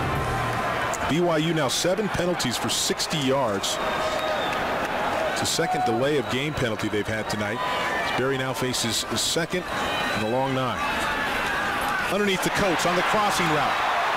He gets it down inside to the 20 to about the 18-yard line. A gain of 12 before the corner. Jonathan Cox hauls him down. Mark, when you run a offense with so many multiple sets and movement, you start to look at Coach Tidwell over in the sideline. He's a special teams coach. He gives us signals of what groupings are in there. And then BYU wants to break the huddle with 18 seconds. Like right now with 18 seconds. Snap the ball around 8 seconds. Very a much different looking quarterback as he is hammered. As he pitches to Brathwaite on the option. Brathwaite breaks a tackle. It's inside the 15-yard line. Gain of about 2 yards on the play. Right now, Berry, I'm sure, is telling Coach Croton, no more option, Coach. Yeah. No more option, at least not to the open side. He takes that one right in the chops. Watch BYU right here now, Mark. They'll break this huddle about 18 seconds because they do so much at the line of scrimmage. 18 seconds, break the huddle. Now run the play about 8 seconds. Look over the defense, see what you're in, snap the ball at 8 seconds. Barry, the right side, overthrows Jury on that one, and that's going to bring up 3rd and long. Been a little bit better on 3rd down situations in the second half than they were early in this football game. Yeah, credit Georgia Tech and John Tenuta, the defensive coordinator, because they had a good plan, and Shane Galen wants a timeout right here, I believe. This defense has been on the field a lot in the latter part of the second quarter, and here starting the third quarter. He had an 18 or 19 play drive. Altitude, Mark. Well, altitude certainly starting to play a factor here for Georgia Tech as they try to hold the line, trailing 13-14 against BYU.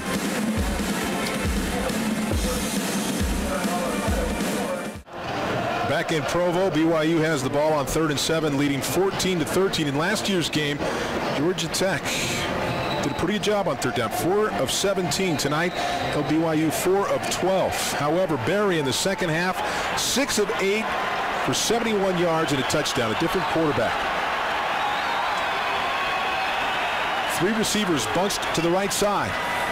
Barry looking deep, has Christensen. Touchdown, Cougars.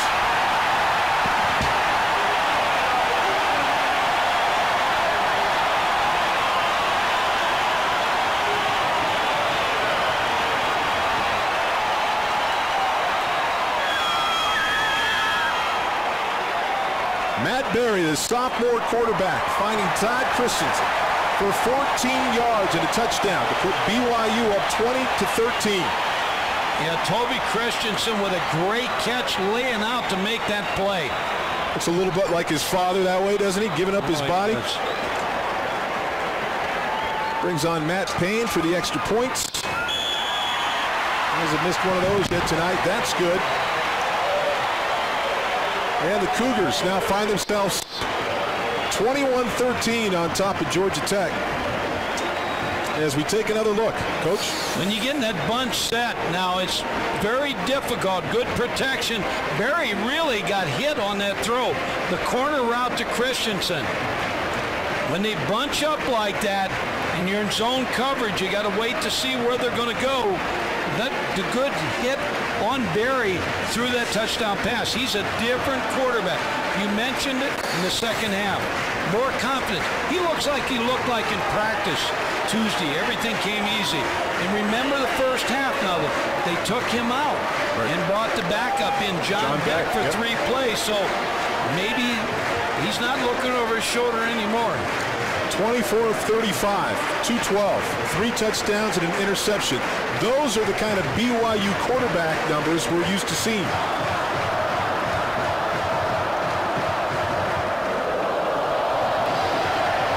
And after going 5-7 a year ago, these Cougar fans are much more excited about this upcoming season. In the second half so far, Coach, the Cougars, 16 plays, 123 yards. They've possessed the ball 7 minutes and 19 seconds and scored 2 touchdowns. And, oh, by the way, we're still in the third quarter. Nearly 6 minutes to play. Remember, Kenny Scott on the last kickoff now made a big mistake. He got the ball on the 5-yard line. Payne, a deep kick.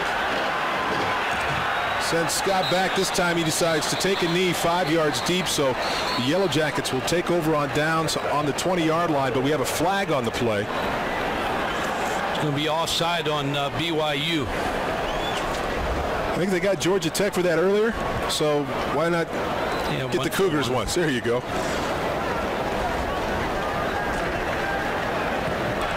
Offside on the kicking team. 5 yards, re-kick. You have to believe Scott feels like, just give me one kickoff so I can redeem myself. Now, I blocked a punt, so he has had a good evening. Yes, he made a big mistake on bringing that ball out. He'd like to have one more shot.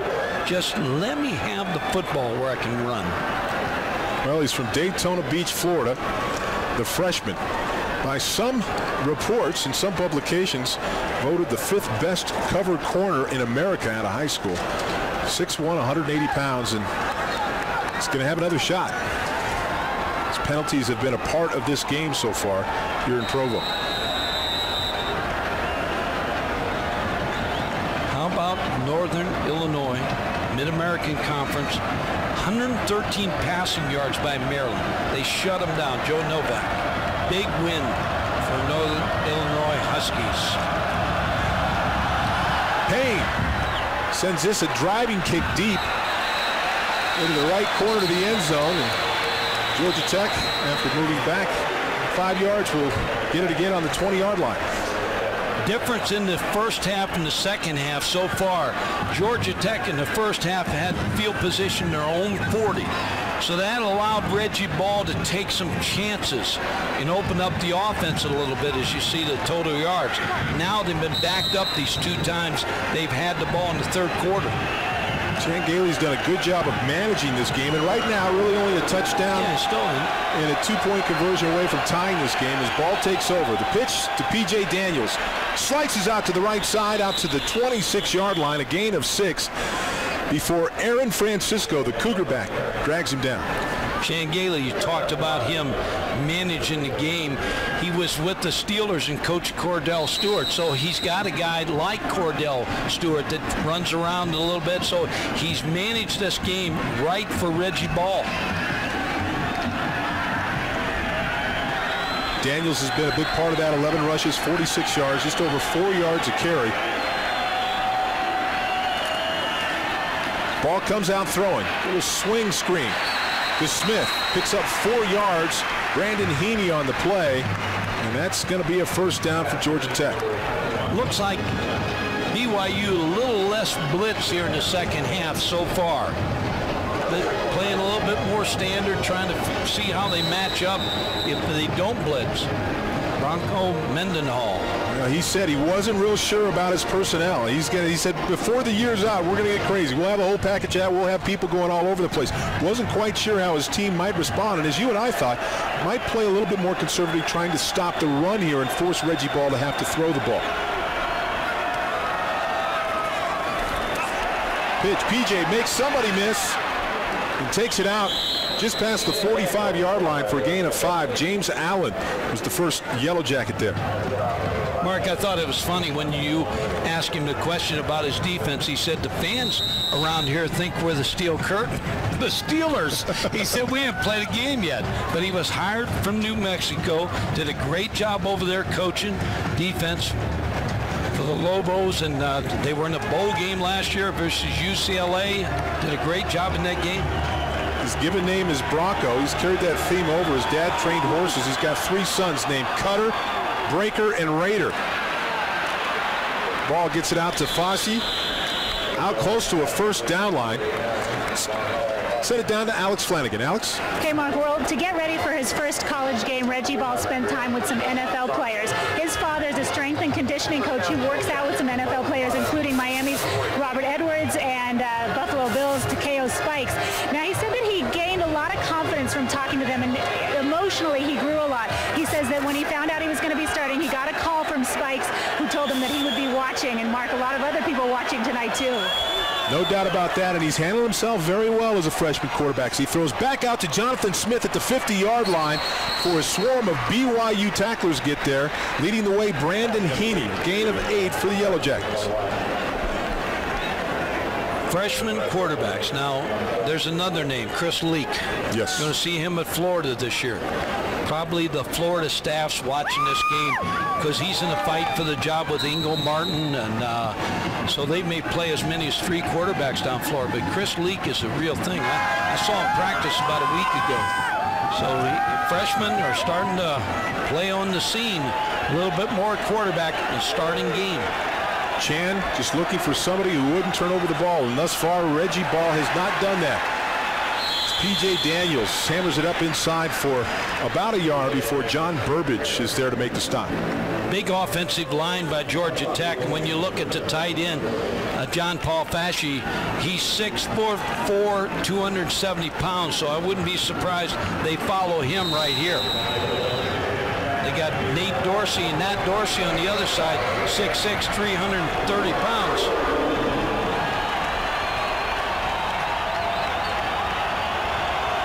£325 for Dorsey. Got them both right over here. Robinson, 320 pounds. Ball drops back under pressure, throws it in the flat to Fasci, the tight end, who gets the first down to about the 47-yard line, gain of 4. Burbage again on the stop. I must say this right now. Freshman year's over for Reggie Ball. I know he's only been in class a week. I'm really impressed that you would call on 3rd and short yardage, little pass play, and put the ball in Reggie Ball's hands. He is no longer a freshman. Forget about it. Rolled out right into the blitz, but had the presence of mind to keep his nerves and put the ball right on target. BYU showing blitz. Again, the swing pass to Jonathan Smith. This time it's overthrown. Talked to Buddy Geis, the receivers coach, and before the ball game, and he said he went up to Reggie Ball and he said, "Reggie, how you doing?" He said, "Coach, I'm great." And he said he doesn't talk much. He says hello, and I watched him walk around. He looked cool, calm, and comfortable, and he's played that way tonight. I am really impressed with him. Jan Gailey said, "Hey, listen, one thing about this kid is he's confident. He understands the game. He may play by feel because he has little experience, but he's a very confident young man." 2nd and 10. Daniels swarmed in the backfield. A loss of a couple of yards to the running back before that BYU defense of Bronco Mendenhall, which is starting to get cranked up here, puts the leather to him. And Reggie Ball now is in a 3rd down situation. It's where you want to get him if you're Bronco Mendenhall. Sideline warning for BYU. Brigham Young, first. The Cougars play a lot of different personnel, and they shuttle people inside and outside of the game all the time.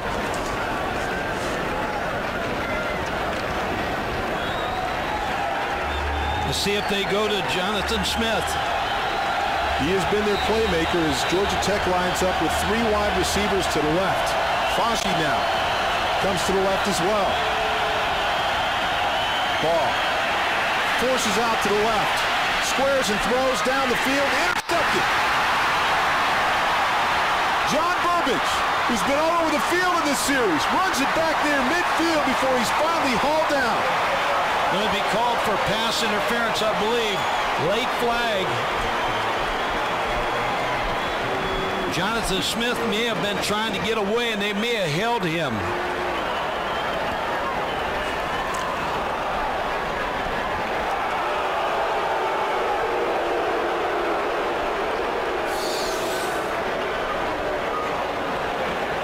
Reggie Ball buys some time, gets out of the pocket. Let's see if we can see the hold right here.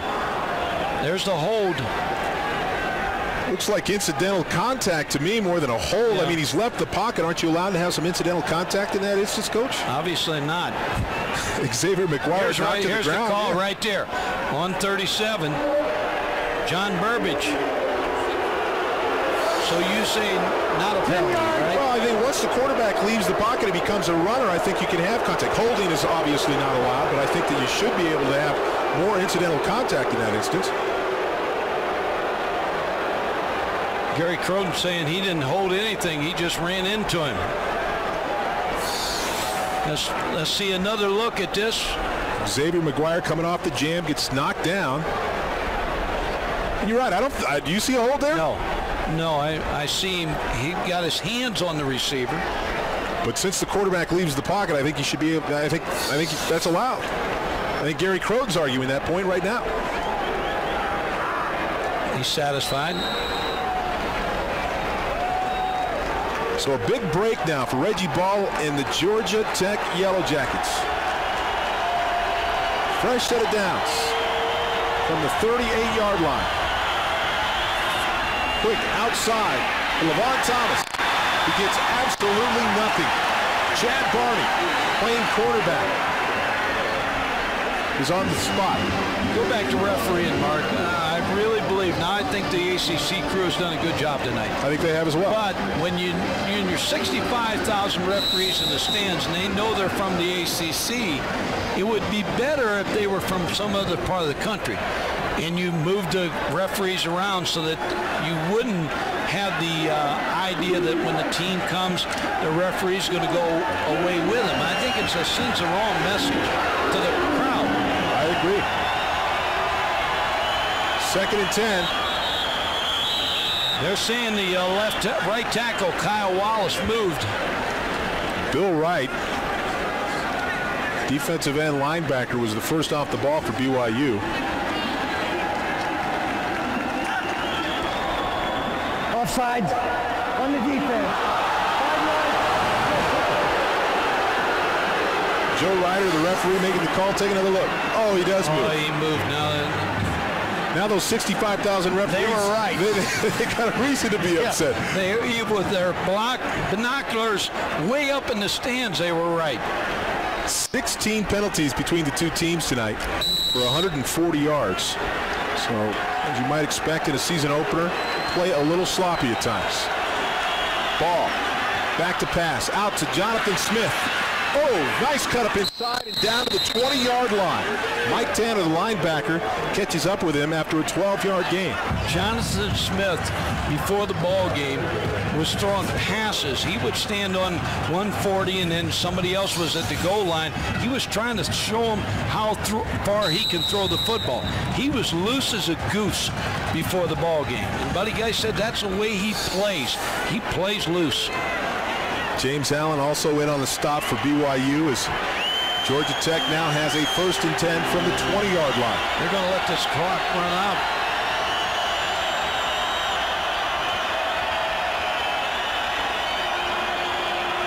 Trying to draw somebody offside.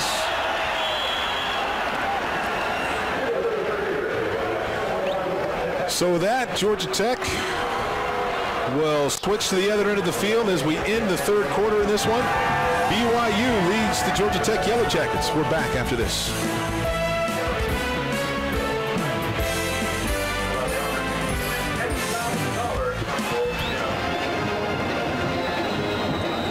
Well, the Cougars don't have everybody interested, leading 21-13 over Georgia Tech. Packed house here at Lavelle Edwards Stadium. Georgia Tech on their 12th play of this drive, 1st and 10 for the 20. P.J. Daniels to the left side, finds some room down near the 15, a pickup of 5, and Alex Flanagan has an injury report for us. Alex? Mark, BYU cornerback Brandon Heaney has injured his left shoulder. He's icing it and is out for the rest of the game. Now, Mark, Heaney has a history of shoulder problems, but on his right shoulder. This time, it's his left shoulder that's injured. All right, well, some good news for Brandon Heaney, excuse me, his opposite shoulder. That means Chad Barney, number 1, will take his place on the field. As Heaney is a great asset to that BYU defense with great speed and great physical play. 2nd and 5 for the Yellow Jackets. Ball outside to Jimmy Dixon, the tight end, and BYU says they have the ball, and the officials agree. Aaron Francisco, the Cougar back, comes up with it, and BYU turns the Yellow Jackets away. Big play by the secondary of BYU. Reggie Ball throwing the ball on the flat. Gennaro Guilford, the corner, comes in and puts the hit on Dixon. That knocks the ball loose, and there is Francisco, Johnny on the spot. His 2nd fumble recovery of the night for BYU, and that was a big play.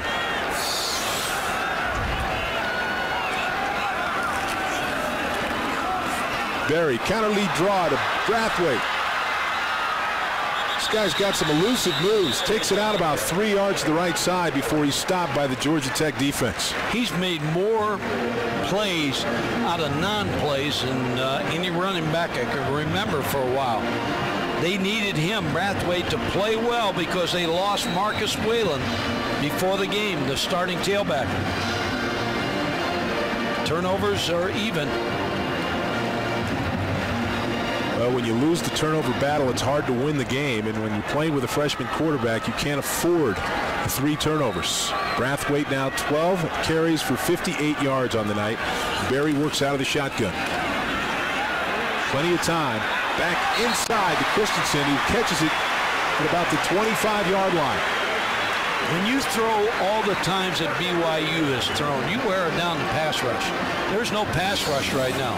I still say the altitude, you can say what you want to, but even if it's in BYU's players' minds, I'm sure they talked about at halftime saying, hey, these guys are coming from back east in the south. We'll wear them down in the second half. Altitude, Coach. Altitude. Remember that. Altitude. 1st and 10. Play action, looking deep, under pressure, Berry dragged down by Eric Henderson, who's been in the backfield most of the night for Georgia Tech. Remember those signs up, rare is the air, when you come in here to play. Good sack on Berry. Berry looking deep, thought he had somebody deep, a receiver stumbled, and he had to pull the ball down, and Henderson was right there. He has been all over Berry tonight. Good pass rusher. Freshman All-American in 2002. 6'3", 265. So the Cougars go back to 4 wides, shotgun formation. Blitz by Georgia Tech. Outside, Kukahiku. He gets it down to about the 28-yard line, but there's a flag on the play. It's going to be a holding call on BYU.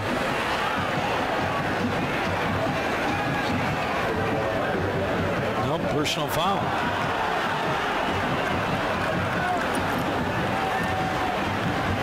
Well, this could be a tough one for BYU because it's going to really open up field position now for the Yellow Jackets.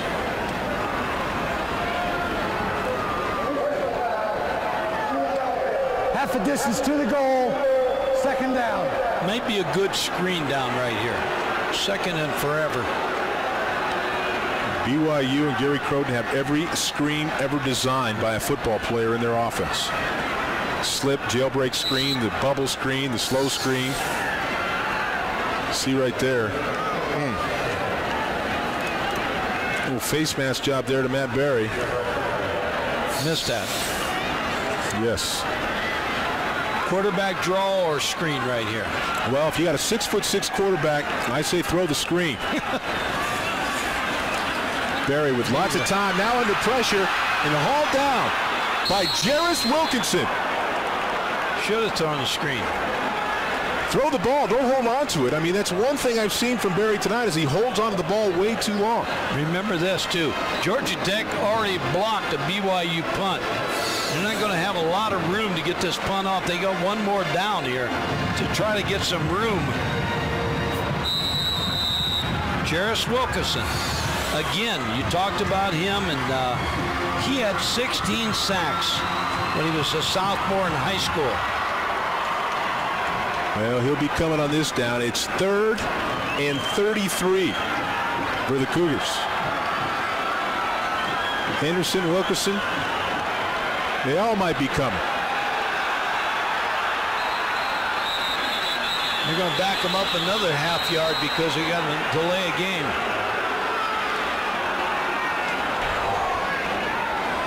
Prior to the snap, delay of game on the offense.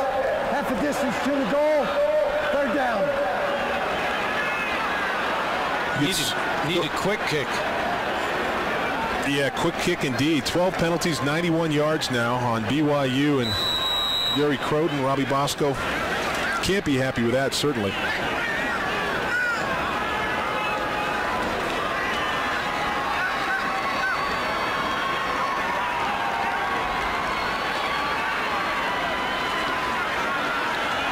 Berry under center, empty backfield. Quick throw, Christensen met immediately. Finds a way, works his way out close to the 10-yard line and hauled down at about the 8 for a gain of 7 yards. Dennis Davis was the first Yellow Jacket on the scene. That play was designed to give the punter more room. They knew they weren't going to get to first down, but try to get some room for the punter. And when you've had one blocked already, you got that in your head. As you mentioned, Matt Payne has had one blocked already tonight. It was a blown blocking assignment, but it does take a while to get the ball off. Tech sets up the return. And this one squibbed off the side of Payne's foot and out of bounds near the 40-yard line. Oh my. Georgia Tech dodges a bullet and gets the ball back in positive territory near the 40-yard line. So a tough night for the Ray Guy Lou Groza candidate tonight, as Reggie Ball, the freshman quarterback, will take over the controls for the Yellow Jackets at the 40-yard line with 9:34 remaining here in the fourth quarter. Now, what do you do if you're Chan Gailey here, Coach? Turn Reggie Ball loose and get him on the corner. And Mark, when you look at this game and when they go back and look at this tape, most of the throws, I think all of the throws tonight by Reggie Ball has been outside the hash marks. We're going to take a break. We'll come back with more action right after this.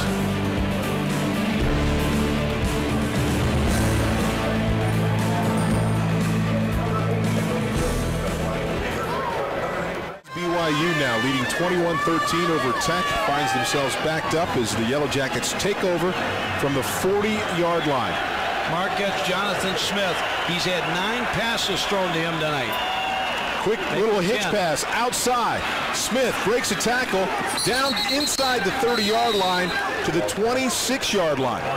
15 yards on the play, and that was against the BYU blitz. Yeah, did you have a favorite receiver? Because I know this Reggie Ball is looking for the senior all the time. He's got a comfort zone with him. Well, he does. I mean, I play with a couple of great ones. If you had to ask me, I want John Stallworth to throw to every time I line up throw the football. I played with him in Pittsburgh, one of the great receivers of all time, just inducted to the Hall of Fame a year ago. And obviously, they have structured a plan here to get the ball to Jonathan Smith. This time it goes to P.J. Daniels, the tailback, who maybe picks up a yard before Kobe Buchwald is there to make the stop. I think when you're a freshman, I want to make this point, when you've only been in 29 practice opportunities, you haven't really built up a trust or a confidence in your teammates for you being the quarterback. Now, a lot of quarterbacks start 3rd week or the 4th week or the 5th week, but Reggie Ball has developed that throughout this game, but he has a comfort zone with Jonathan Smith. He's the inside receiver right now. In the slot, lined up to the left side. Ball back to pass, one-on-one, miscommunication and intercepted. John Burbage, who's had an unbelievable second half, comes up with a big Cougar interception. Well, Bronco Mendenhall knew they were going to try to throw to Jonathan Smith too, but I think it was a busted route all the way. Jonathan Smith runs a go, and I think they were throwing for the corner route. Well, certainly Ball was throwing for the corner. A little outside technique by Burbage. And so Smith takes it up inside. Miscommunication, interception, Cougars. So they dodge a bullet there. First mistake by Reggie Ball. It is, with 8:42 remaining in the ball game.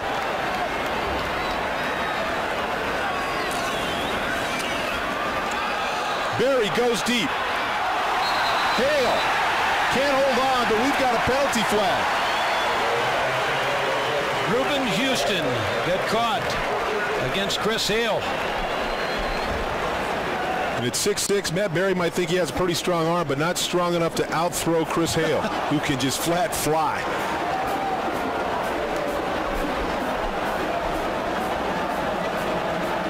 Hale's father, Val, the director of men's athletics here at BYU, as we take another look.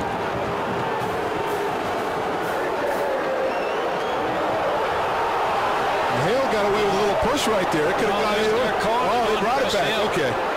Well, good call by the ACC officiating there. I'll tell you what, having been coached all my life, we've always told receivers to make that kind of play. 9 times out of 10, an official will not call it against the offensive player. That backs up the Cougars now. 1st and 15. They go inside.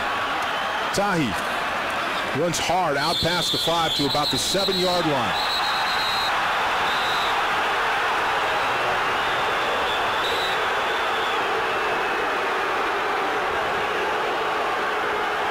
Tahi loses his helmet.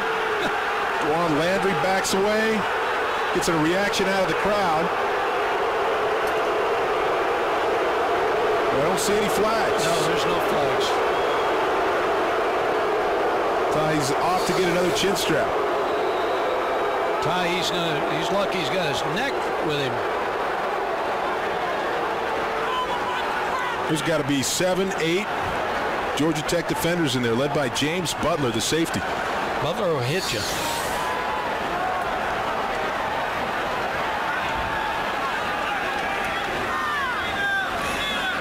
Berry, plenty of time. Now flushes out of the pocket.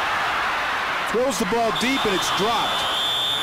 The fullback, Vakapuna, had it in his hands momentarily but couldn't hang on. A little high on the throw, but it looks like Matt Berry's having trouble getting a snap from the center. Scott Jackson.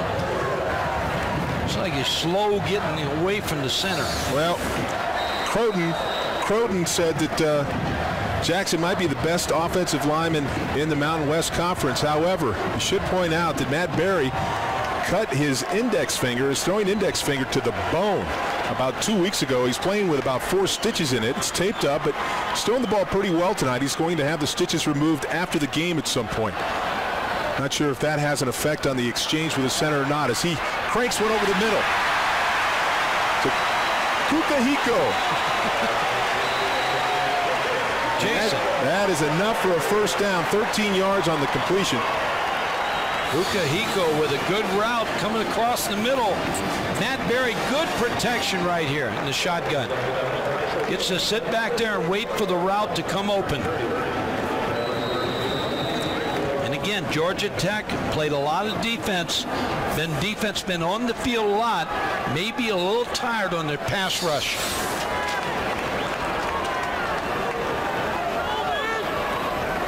Berry hands off inside to Brathwaite. Shown up well as a freshman. Junior college transfer Darrell Smith, the middle linebacker, makes the play. I know they got to put him under center for the running game. It looks like what they want to do in the I formation, but you're right. His finger probably bothers him to get that snap, so he's more comfortable in the shotgun.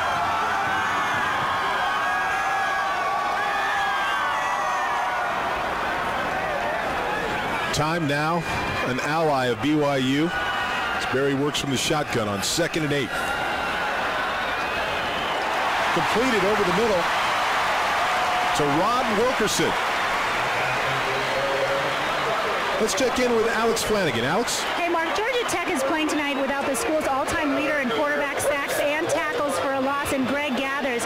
Looks like he likely will not be able to play football again. He suffers from a kidney ailment called minimal change disease. The protein actually leaks into the urinary tract and can lead to kidney failure.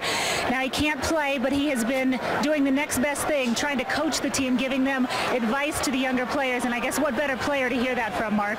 Absolutely. 3 sacks shy of the ACC record, will not play football again. As Berry goes incomplete to Chris Hale on the right sideline. That's going to bring up 2nd and 10. Lose that leadership from Gathers, and they had 10 players ruled ineligible, yes, and that hurts their depth of their football team. So I think they played well tonight, really, and they're still alive in this football game with 6:22 left. Still a 1 score away, a touchdown and a 2-point conversion to tie this thing. 4 wide receivers for Berry. Inside, almost intercepted. Intended for Jory, but Darrell Smith, the middle linebacker, who is a tackling machine, was right there to make the play. He's a playmaker on this football team defensively. 254 career tackles. He read this option route perfect. He broke on the ball and should have picked it off. Well, he had shoulder surgery this offseason. He's led the team in tackles 2 of the last 3 years. He had 99 a year ago, 16 of those for a loss. 6'2", 235 pounds, a senior.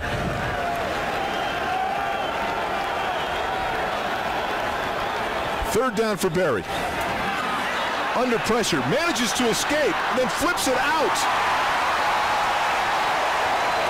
to Wilkerson. And that's going to be enough for a first down, 11 yards. What a play. Chris Hale is actually the wide receiver who caught the ball. What a play by Berry. Smart heads-up play by the quarterback. It's out of the pocket, shuffles the ball, a little basketball pass to Chris Hale. Eddie Keel, the freshman left tackle, lucky he didn't get called for holding there. Had a jersey stretched out as Berry is now 29 of 43, 268, and the 3 touchdowns. Pitches it outside of Acapuna. Makes a couple people miss down the right sideline. Finally drug out of bounds at about the 21-yard line. Good for 27 yards on the play before Jonathan Cox, the little corner, drags him out for his 2nd tackle of the game. I believe Georgia Tech's tired right here on defense. Daryl Smith, who's usually a great tackler, misses a tackle on this play. You watch number 51 come over here. That's one of the things that will happen when you start to miss tackles. Well, you've got an offensive line for BYU who weighs 306 pounds. That's an average weight. They weigh almost 40 pounds per man more than that defensive front for Georgia Tech, and that certainly has something to do with this late game run by BYU. So timeout has been called now by the Cougars as Gary Croton is going to talk it over with his sophomore quarterback, Matt Berry. The Cougars lead 21-13. We take a break and we're back after this.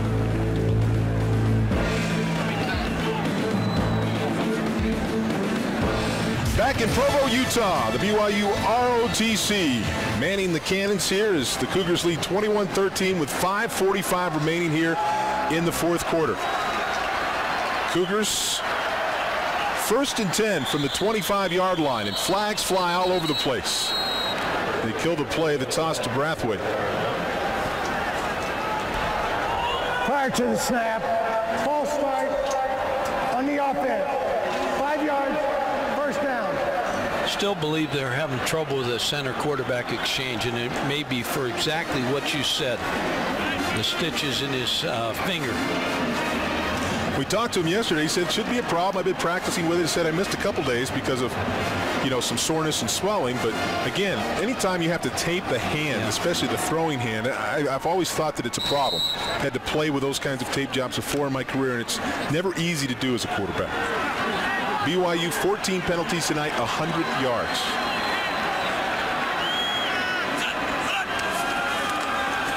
The bootleg by Berry. Throws it way back inside. Dangerous throw looking for Coates, the tight end. But DeWad Landry, the safety, almost comes up big for the Yellow Jackets. How many times have you seen quarterbacks throw across their body, and what happens? Interception, and they can't get enough on it. He had some room to run there to pick up 5 or 6 yards. And as a quarterback, you can't see that far back inside. You can't see that traffic when you're running for your life one way. I mean, it's one of the things that coaches, and I know you've taught your quarterbacks, never throw the football back inside when you're running outside. Did you ever throw an interception across your body? Oh, absolutely. Yeah, I think every quarterback does. Bad decisions. 2nd and 15, Berry goes to Coates. Brought down at the 21-yard line. Looks like he might be banged up a little bit. Jonathan Cox, the corner, comes off, and Coates is grabbing his right lower leg. Let me tell you, everybody's holding their breath here because this is a great football player. Daniel Coates, redshirt freshman, tight end. We talked to Gary Croton. He said as a wide receiver, he came in about 215 pounds, and he just kept gaining weight. He said, hey, I'm in shape. I run well. The knee buckled a little bit there. We hope this isn't serious, but he just continued to work hard, lift weights, and became what now is a tremendous receiving tight end for the Cougars. They cannot afford to lose him. Coates, 6 catches, 93 yards. and 2 touchdowns tonight. It's a good thing to see Coates up and off under his own power. That doesn't necessarily mean anything, but it's a good sign for the BYU Cougars.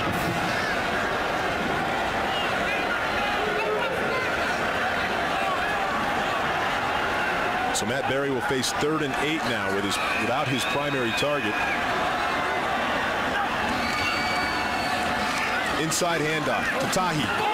Strung out. We've got a flag on the play as well. Looks like it might be a face mask.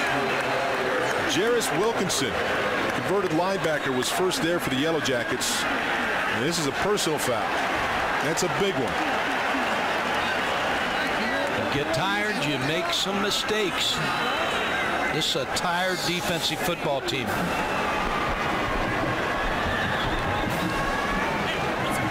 You reach out, you get stiff arm, you grab the first thing that flashes, and it ends up being the running back's face mask. That's being the face mask.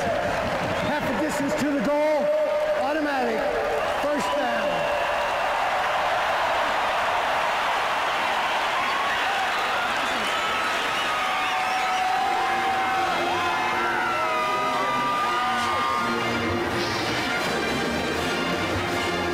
Things seem to be in hand for the Cougars now with 4:56 remaining.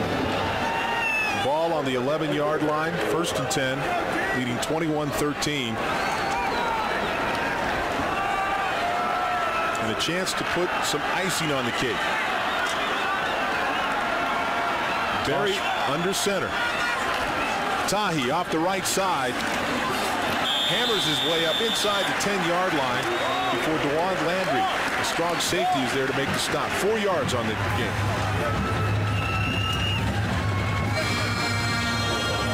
Just a reminder, Playmakers, the series is coming up next right after college football here on ESPN2. Hope you'll tune in and watch that. Seen a lot of playmakers in this game. Oh, there's no doubt about it. Matt Berry, certainly a different player in the second half tonight. Daniel Coates, the tight end who we saw go out just a few minutes ago, has been a huge factor for this Cougar offense. BYU likes the fullback in the flat right here. Berry, play action, steps up inside under pressure, and he is hauled down by Wilkinson, who's had a tremendous game tonight. That is his 7th tackle and his 2nd sack of the night. And there were some concerns coming in because he's so light, 230 pounds, a former linebacker. Boy, he has really held up well in this game. Backup strong side linebacker, as you said, never played down. He's played well. He tried to go to the fullback in the flat, but Matt Berry was looking for something else bigger downfield. There's a tendency to pass things up, it looks like, for the big play. Quarterback draw. Tahi motions out, empty backfield. The swing to Christensen is dropped outside by Davis. And that's going to be short of the first down, and it'll bring out Matt Payne. Took a lot of time off the clock, that drive. Payne tonight, the Luke Rosa candidate, great guy candidate, both does the punting and kicking here, has missed one tonight from 28 yards, which really stunned Matt Payne, but I think Gary Croton and the rest of the BYU fans here. This is from 24 yards out.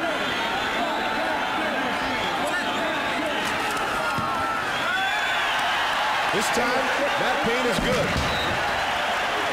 And George the Cannon fires off as the Cougars take a 24-13 lead with 2:32 left. We're back after this.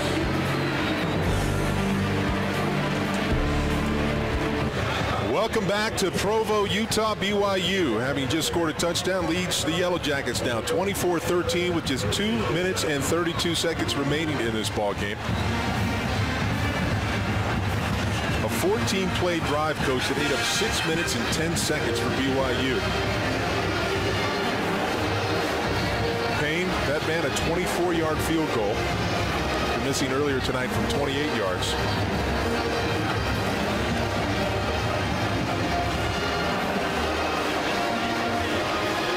Time right there is just the killer. Over 6 minutes now. It's Reggie Ball, the freshman. You're not really, you talked about trying to turn him loose. This is not the situation you want to turn him loose in. You can rush the passer and play multiple coverages. Yeah, they're going to drop 8, 9 people in coverage right now. They'll give him the short pass. So Payne sends it deep. Jonathan Smith takes it 2 yards deep up the middle and is brought down at the 22-yard line. And that's where the Yellow Jackets will take over with 2:26 remaining as Chan Gailey speaks to his freshman quarterback. Really hasn't been on the field that much the second half. The long drives put together by BYU has kept the Yellow Jacket offense on the sideline.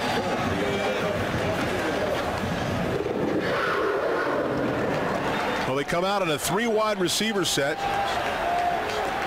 Fasci, the tight end, also goes to the left. The overload formation. BYU rushing 3.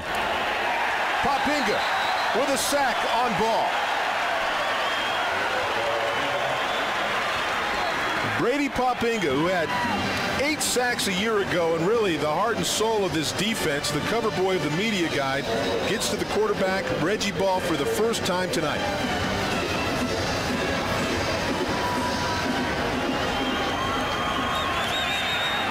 Ball inside to Xavier McGuire. Probably the first ball we've seen Ball throw inside tonight.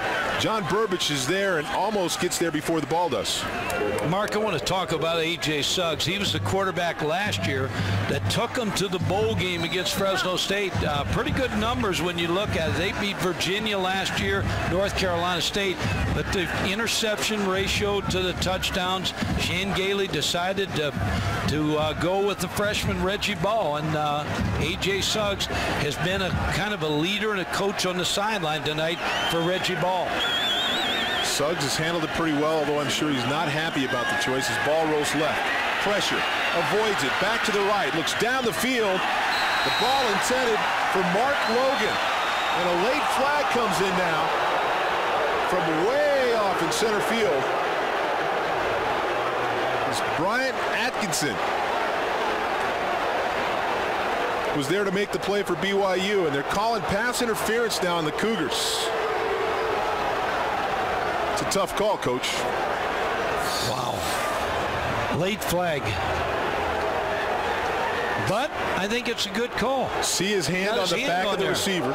Yeah, I'm not questioning these guys. These guys done a good job tonight. Missed a few, but we've missed a few up here. Our first game, well, my first game of the year. This is your second game of the year. Yeah, second game. I'm a veteran. Like Reggie Ball right now. Let's take a look at the penalties here. How about this? 22 penalties between the two teams, 15 for BYU. My goodness. 187 yards. Special teams and penalties. Speaking of which, everybody throws the flag. John Paul Fasci, the tight end, looked like he moved early. Prior to the snap, false start on the offense. Crowd agrees with that call. Well, you take a little and you give a little back. Mark, you're a former quarterback. How would you grade Reggie Ball tonight? I think he's done well. I think obviously he's got a lot of growth in the quarterback in the passing area. That's something that I think Chan Gailey will do a good job in terms of teaching Reggie Ball. But he's certainly athletic. He's got a good head on his shoulder, and I thought managed the game very well tonight. Really, the only interception, the miscommunication between he and Jonathan Smith. Ball tries to buy some more time. Looks way down the field. Is vastly underthrown. Intended for McGuire, and again, more flags on the play. Officials aren't affected by the altitude. You're going to have to ice their elbows down tonight. Well, the fans don't like it. Burbage will be the offender here, number 37. Pass interference on the defense. And somehow with a minute 38 left here, Coach, Georgia Tech still kind of in it. A big play, an onside kick. Well, Reggie Ball bought some time. Boy, I tell you what, I don't know about that one. Gary Croton's kind of kept his demeanor. Make sure you tune in to watch Playmakers right after the ballgame here on ESPN2, a new series brought on by the worldwide leader in sports. And something you're going to want to watch is, oh my goodness, Ball somehow escapes the jailbreak, buys himself some time, and fires the ball down the sideline. Complete. Georgia Tech now will have a first down.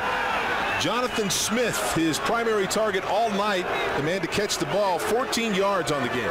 If you're scouting Georgia Tech, you're going to stay on Jonathan Smith when they come to town. Auburn, I'm sure, will be the next opponent and have their eyes on number 21, Jonathan Smith.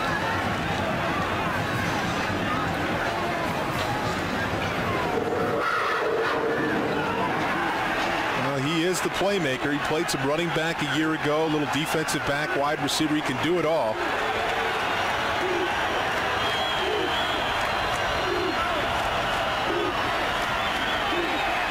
Ball again in the pocket, over the middle, again to Smith.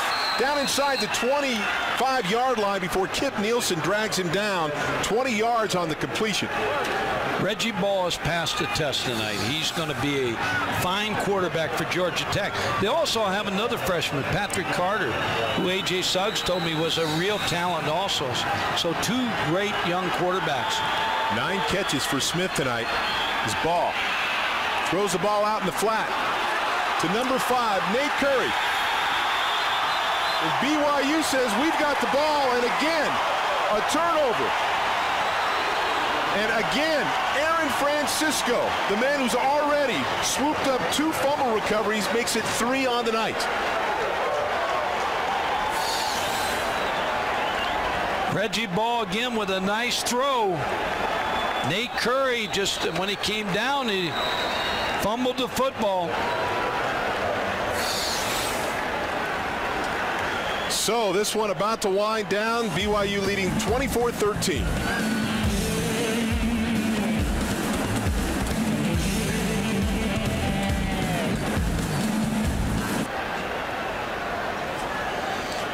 I mean, he's not the same player, but he's playing the same position that Urlacher played at New Mexico.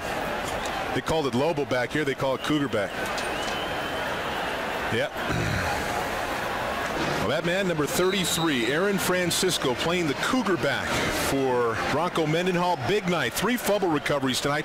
Playing the same position that Brian Urlacher played for Mendenhall at New Mexico. He's having a pretty big impact on this game. Sperry hands the ball off to Vakapuna, who gets absolutely nothing. But guess what? The clock ticks down, and yes, we have another flag. I hope the officials have a good dry cleaning rate, because they're all going to have to send those out this week.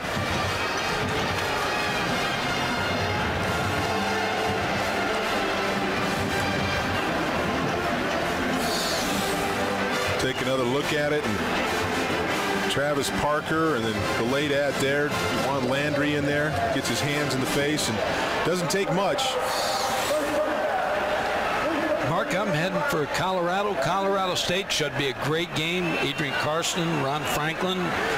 You're going down to TCU. And, well, I'm actually going down to New Orleans. Yeah, Tulane, TCU coming up on Monday night, along with Bob Davie, the former Notre Dame coach, who'll be my analyst. I hate to leave you behind, but I know you're going to be going. I'm going to miss you. And have good hands. I've enjoyed the evening, though. I've enjoyed it very much. J.P. Losman, the quarterback for Tulane, highest rated quarterback by the NFL. Tell you what, he is the real deal. A lot of college football this Labor Day weekend. Barry hands it back off to Tahi, who is swarmed in the backfield. It's a loss of about 4 or 5. Jarris Wilkinson with his 7th tackle on the night. Also had 2 sacks tonight. As Georgia Tech takes a timeout. 31 seconds remaining. While they talk it over, we're going to take a timeout as well. BYU leads 24-13.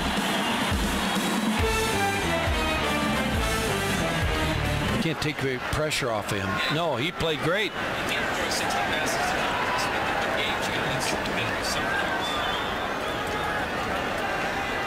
Back to Provo, Utah. Reggie Ball, the freshman quarterback for Georgia Tech. I thought handled himself very, very well tonight, even though Yellow Jackets trail 24-13 with 31 seconds remaining in this game, Coach. Mark, he needs some help. He needs a running back to step up and running game to step up, and needs some other receivers other than Jonathan Smith. Barry will take the knee, and the clock continues to tick down. This was a must-win for BYU with their schedule. Home game. You had to win this game. Well, Alex talked about it at the top of the game. You think about what's going to happen next. Georgia Tech with a loss will take on Auburn. This BYU team has to travel to USC to take on the Trojans. Not an easy job for either coach. No, got a bunch of injuries tonight, too. Dehaney and Coates, and so they need to find out about them. And the penalties have just been highlighted the evening for BYU. You said coming into this game you never saw a true freshman quarterback perform well. Where do you put Reggie Ball? I give him an A. He passed. He really did a great job. So Chan Gailey will go back to Atlanta now with a pretty good quarterback as Georgia Tech loses to BYU 13-24. Up next is Playmakers for post-game coverage. Turn to ESPN News. This has been a presentation of ESPN, the worldwide leader in sports. For Mike Godfrey, Alex Flanagan, and our entire ESPN2 crew, I'm Mark Below. For summaries and stats of this game, you can log on to ESPN.com. For home, it is your home for college football on the internet. So long, everybody.